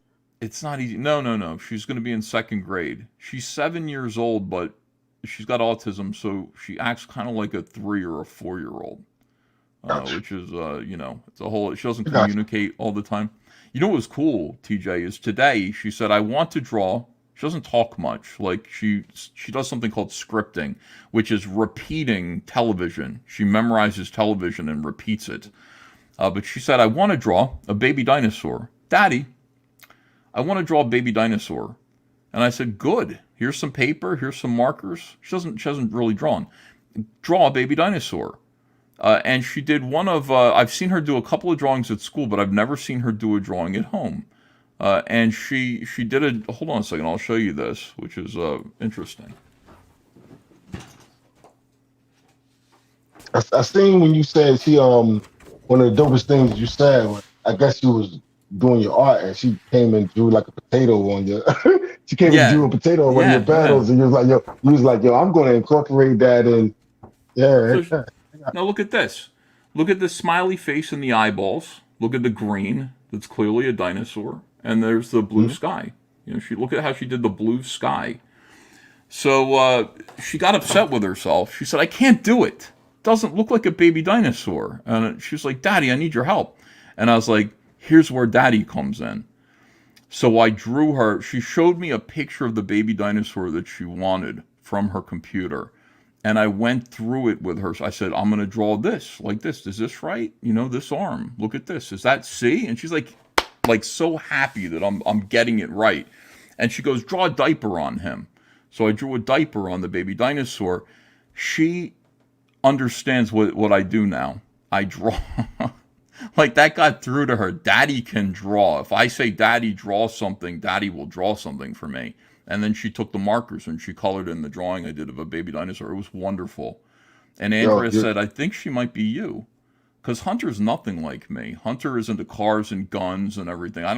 It's not my world. That's his mother's world, But Ava might be creative. I hope so. I really enjoy. I liked her, just her lighting up over me drawing what she wanted me to draw, and then her coloring it. It was terrific. You only have those just 2 children, just Hunter and Ava. Right, and Andrea has one from her prior marriage. She's 16. So that's Kaylee. So I have Hunter 24, Kaylee 16, Ava 7. So we run the gamut in the house. I mean, it's, but Ava and Kaylee get along great, really great. They love each other. Well, your daughter right now is looking at you like you're a hero, bro. You know what I'm saying? And yeah, like autism is interesting. Autism has no patience and it locks you out. So for me, like, it can hurt your feelings as a father because you want love from your little kid and she's not readily going to give it to you. Come give daddy a hug and she'll just ignore you. She doesn't like me very much. But yeah, that's just autism. That's just the way it is. Eventually she will. And every now and then she'll say, I love you, daddy. And it's like, it's like, oh my God, did you hear what she just said? She said she loves me. It's amazing. Yeah, like, it's taught me a lot of patience and it's taught me, to be kind, I think, a little bit more than I was before. I learned a lot about it. I'm gonna tell you something mushy, man. I had stumbled across. I had called my daughter. I got twins. I got 5 kids, but 3 of them are grown. Yeah. And then I got twins that are 13 now, a boy and a girl. And I had stumbled across. I had called my daughter, and I was just talking to her because we're kind of estranged. Situations occurred or whatever. And I was talking to her, man. She's so beautiful, man, and love it. And somehow, the Lord is good. Billy Joel, I forgot about the song Billy Joel, I Lay Just the Way You Are, and I can't get that fucking song out of my head now. Well, the Billy Joel song, I Love You Just the Way You Are. Yeah. Yep. Take You Just the Way You Are. I can't remember. Yeah. Take you just the way you are. Yep. Don't go changing. I ain't even gonna get it to you. Well, but I'm just saying, man. Like, it's the Lord is good, bro. The Lord is good, especially when it comes to them kids, man. That's everything. So I can't go. I mean, the idea of having heart trouble and being yeeted from the world like I was yeeted from Twitter was. I mean, that's a serious thing. I think I give a shit about what the fuck did you do? Excuse me. Excuse my language. What did you do? What did you eat before, dog? I was talking to some SJWs who were being rude to some Comic Skater fans of mine. Extremely rude, calling them Nazis. And I said, "This is you fighting." They still calling people Nazis online. Yeah, of course they do. Some of them do. They're pieces of shit. I really hate that. Travis, thanks for $10. No comment. I appreciate that. But so I posted a picture of a guy, and it was a drawing of a guy sucking his own penis, and I said, "This is you fighting the Nazis." Hold on, pause. You posted you drew a little sketch. I didn't draw it. No, it was a meme. It was a meme I found. And I went, this will come in handy. I said, a nice line art drawing of a guy with his own penis in his mouth, like he's hunched over. And then I found a picture of a bunch of, I don't know if they're Romanians. They struck me as more Asian, but an old medieval painting of Asian men in a circle banging each other in the butt. Like they're dancing in the circle and their penises are out and in each other's butts. And I said, this is you guys fighting Nazis. How the fuck you fight? What the fuck? Believe it or not, I found it on Twitter. So I figured it was okay. But something about the context, I guess, they called it a call to they called it threats of violence. I don't understand. And I tried to appeal twice and I was shot down both times. So I went, I guess I'm not getting my account back. So you done for good. I think so. Yeah, I think so. You going to create well, I another mean, account? I haven't. There's another way around it. I have friends in high places. I could possibly call in a favor and have my Twitter account restored. Is that something I want to do? Who am I, Patrick S. Tomlinson? I could sue Twitter for my account to come back. I don't think I care that much. It's okay. Hold on. What was the you try to slap it out of there? Who am I, Patrick? I mean, you know what? A bunch of Asian dudes in a circle. What the fuck was the Asian dudes in a circle doing? Well, they fucking each other. they were like a stack. They were like a ring of Legos. You know what I mean? Like, can you imagine? Like, yeah, they were having sex with each other. Okay. They were stacked like Legos, like And gay Legos, gaygos. I don't know. Who cares? It doesn't who matter. cares, I man? was making a point saying, you know, you people are basically, it's one big circle jerk, you guys fighting the Nazis. It's really pathetic. It's about self-soothing, self-satisfaction. You're not doing anything. You're assholes. You're pieces of shit. And stop calling people Nazis. That was my point. When they called me a Nazi, right? I got called a Nazi. It was unbelievable to me. I was like, yo, you do realize that I'm black, right? And like, how you gonna be a black Nazi? Like, I don't believe you're black. So I took like a screenshot and I wrote on a piece of paper the day and the time and like, no. And I just took a picture of my arm, like, no, I'm black. I can't be a Nazi because technically I'm black. I don't know how that works. I don't think you can be a Nazi because you don't ascribe to National Socialism. I don't. You know, or genocide. Or genocide. Yeah, and I don't want to kill a race of people. Like, that's not something I want to do. So I don't get it. I don't understand. But people just, I think, you know what? Like, I think the reason why people were called Nazis, looking back, is because the left ultimately planned this gigantic shift towards authoritarianism, where they would be acting like Nazis, and they needed to get out in front of that accusation. That's how I feel right now. I look at what's going on and I just go, you know what? Like, you're actually acting like Nazis, but you've already staked a claim to flinging around the accusation of Nazism. So calling the left Nazis right now would be hollow. You know, they already kind of took the meaning out of that word. So I don't know. I feel like I said, everything they accuse you of or us of or anyone else of is exactly what they're doing or planning to do. And that works with this as well. What worries me about, I'm not even going to say it loud. What worries me about, I guess, people in general now, especially the youth, is that they seem to, it's so unfamiliar to me. They seem to want to be ruled over. And it bothers me, like with the whole Trump, like even if you disagree with the man, you want to lock him up. Lock him up. If he ain't doing that, I mean, if you don't like him, like say I don't like you, you know what I'm saying? I don't like you. I might not like you, but I don't want to imprison you. You know what I'm saying? To stop you from talking about whatever you're talking about. They seem very okay with. They seem very okay with authority. Like, it's weird to me, man. I'm just like, how did we get here? What happened? How did we get to the point where if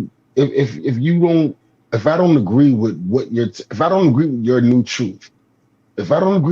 truth, then you feel like I don't deserve to live. And and with the whole thing with Trump going on right now, it appears that like the Democrats are like, I hate to say the Democrats, but it is what it is. That they're like, okay, we're not even going to pretend anymore. We're done pretending. We stopped pretending about 10 years ago, but just to let you know, don't play with us. Don't play with us. We're like, he got a RICO charge. I know. Well, listen, that's where we are. I don't know what to do about it. I feel really angry and helpless over it. I don't know what else to say about it. Like, I don't feel like I have any control over this situation. I'm extremely angry at everybody about this one situation. And I gotta just, like I said, I gotta just leave it up to God. I'm not going to think too hard about it, because thinking about it is not going to make me happier. It's not going to make the situation any better. It's really awful. It's that bad. It's really bad. Really a moment bad in history. This country. I know. Yeah, a moment in history, man. Like, yo, they're doing this. They're showing their ass right now. Yeah. Yeah. All I can say is, what comes around goes around, and that's again. I mean, listen, I will. Is that a good thing? Is that a good thing though? Like say Yes, he went. we have no choice anymore. We know who we're dealing with. Like, we're dealing with people who have no limits, none, no limits. And again, Tucker Carlson asked him a very pertinent question last night. He said, "Look, they've done all of this to you, and you're going to survive it. So what comes next?" And I'm not going to talk about it here, but there's only one other thing to do to this guy, one other choice. And you don't think that's on the table? They would love that. And by the way, if it happened, you'd see these people cheering. Like, they have no limits at all, no decency. They don't seem to love this country. They like I saw, like I just showed that video of Patrick S. Tomlinson going, "You don't love America. You're a traitor." You know what? No, the left at this point doesn't love America, and they are traitors. They're traitors to this country. What is Trump? You made up things about him, and Russiagate and all this. You call him a traitor. He's the president of the fucking United States. It's like this is betrayal. Like, this is something else. America allows for people to question the results of elections if they want to, and presidents who lost elections are allowed to say, "No, I think I won." You're allowed to do that. You're allowed to do everything within the law to see if to make sure an election is fair and square. This is insane. This is not the way winners behave, which is how you know they lost. And they know they didn't win. And they know that they're not going to win if it's a fair election in 2024. So get ready. It's a terrifying place that we find ourselves in. And I'm concerned about it. I really am. So the thing that's terrifying about the whole thing is, with me, is that it wouldn't be possible if enough people wasn't backing this attitude, the attitude of it's okay. So the terrifying part is the people that back it, like, yo, you know that, what they're doing is absolutely wrong and crazy, and if you're okay with this, and you're always saying that, well, you're on the wrong side of history. Well, if you're okay with this, that means that you're okay with fuck silencing and censoring. Now you're talking about incarcerating people that disagree with you. You know what I'm saying? People. So if you're okay with this, that means that this ain't Cuba, dog. This is America. Yeah, it should be America. We got to get back to it. TJ, thanks for coming on, man. I enjoyed talking to you. I did. I thought you were going to be staticky, but good conversation, pal. I wish you well. My best to your family. All right. Have a good night. All right. Yeah, I think I'm gonna pack it in. I'm either gonna go to sleep or go to work. But I appreciate it. Thank you so much for tuning in, and thanks for being a part of the show. You guys are absolutely the best. And play a little Alex Jones on the way out. You guys have a great night. I'll see you tomorrow. I'm sick of all these witches and warlocks. You're full of shit. Pumpkin possums, I'm sick of it. You keep interrupting me. And all of it's lies. Because you're lying. That's why. Oh, there's energy, and now we're done with Trump. You said he was the Messiah. You said he was invincible. I will not suffer your Q people after this. I knew what you were day one. I know what you are now. Witches and warlocks are full of shit. Pumpkin possums, I'm sick of it. You keep interrupting me. And all of it's lies. Because you're lying. That's why every goddamn thing out of your people's mouths doesn't come true. You said it was all over. You told us the stuff. You. Oh, God. Witches and warlocks, you're full of shit. Pumpkin possums, I'm sick of it. You keep interrupting me. And all of it's lies. Because you're lying. That's why witches and warlocks are full of shit. Pumpkin possums, I'm sick of it.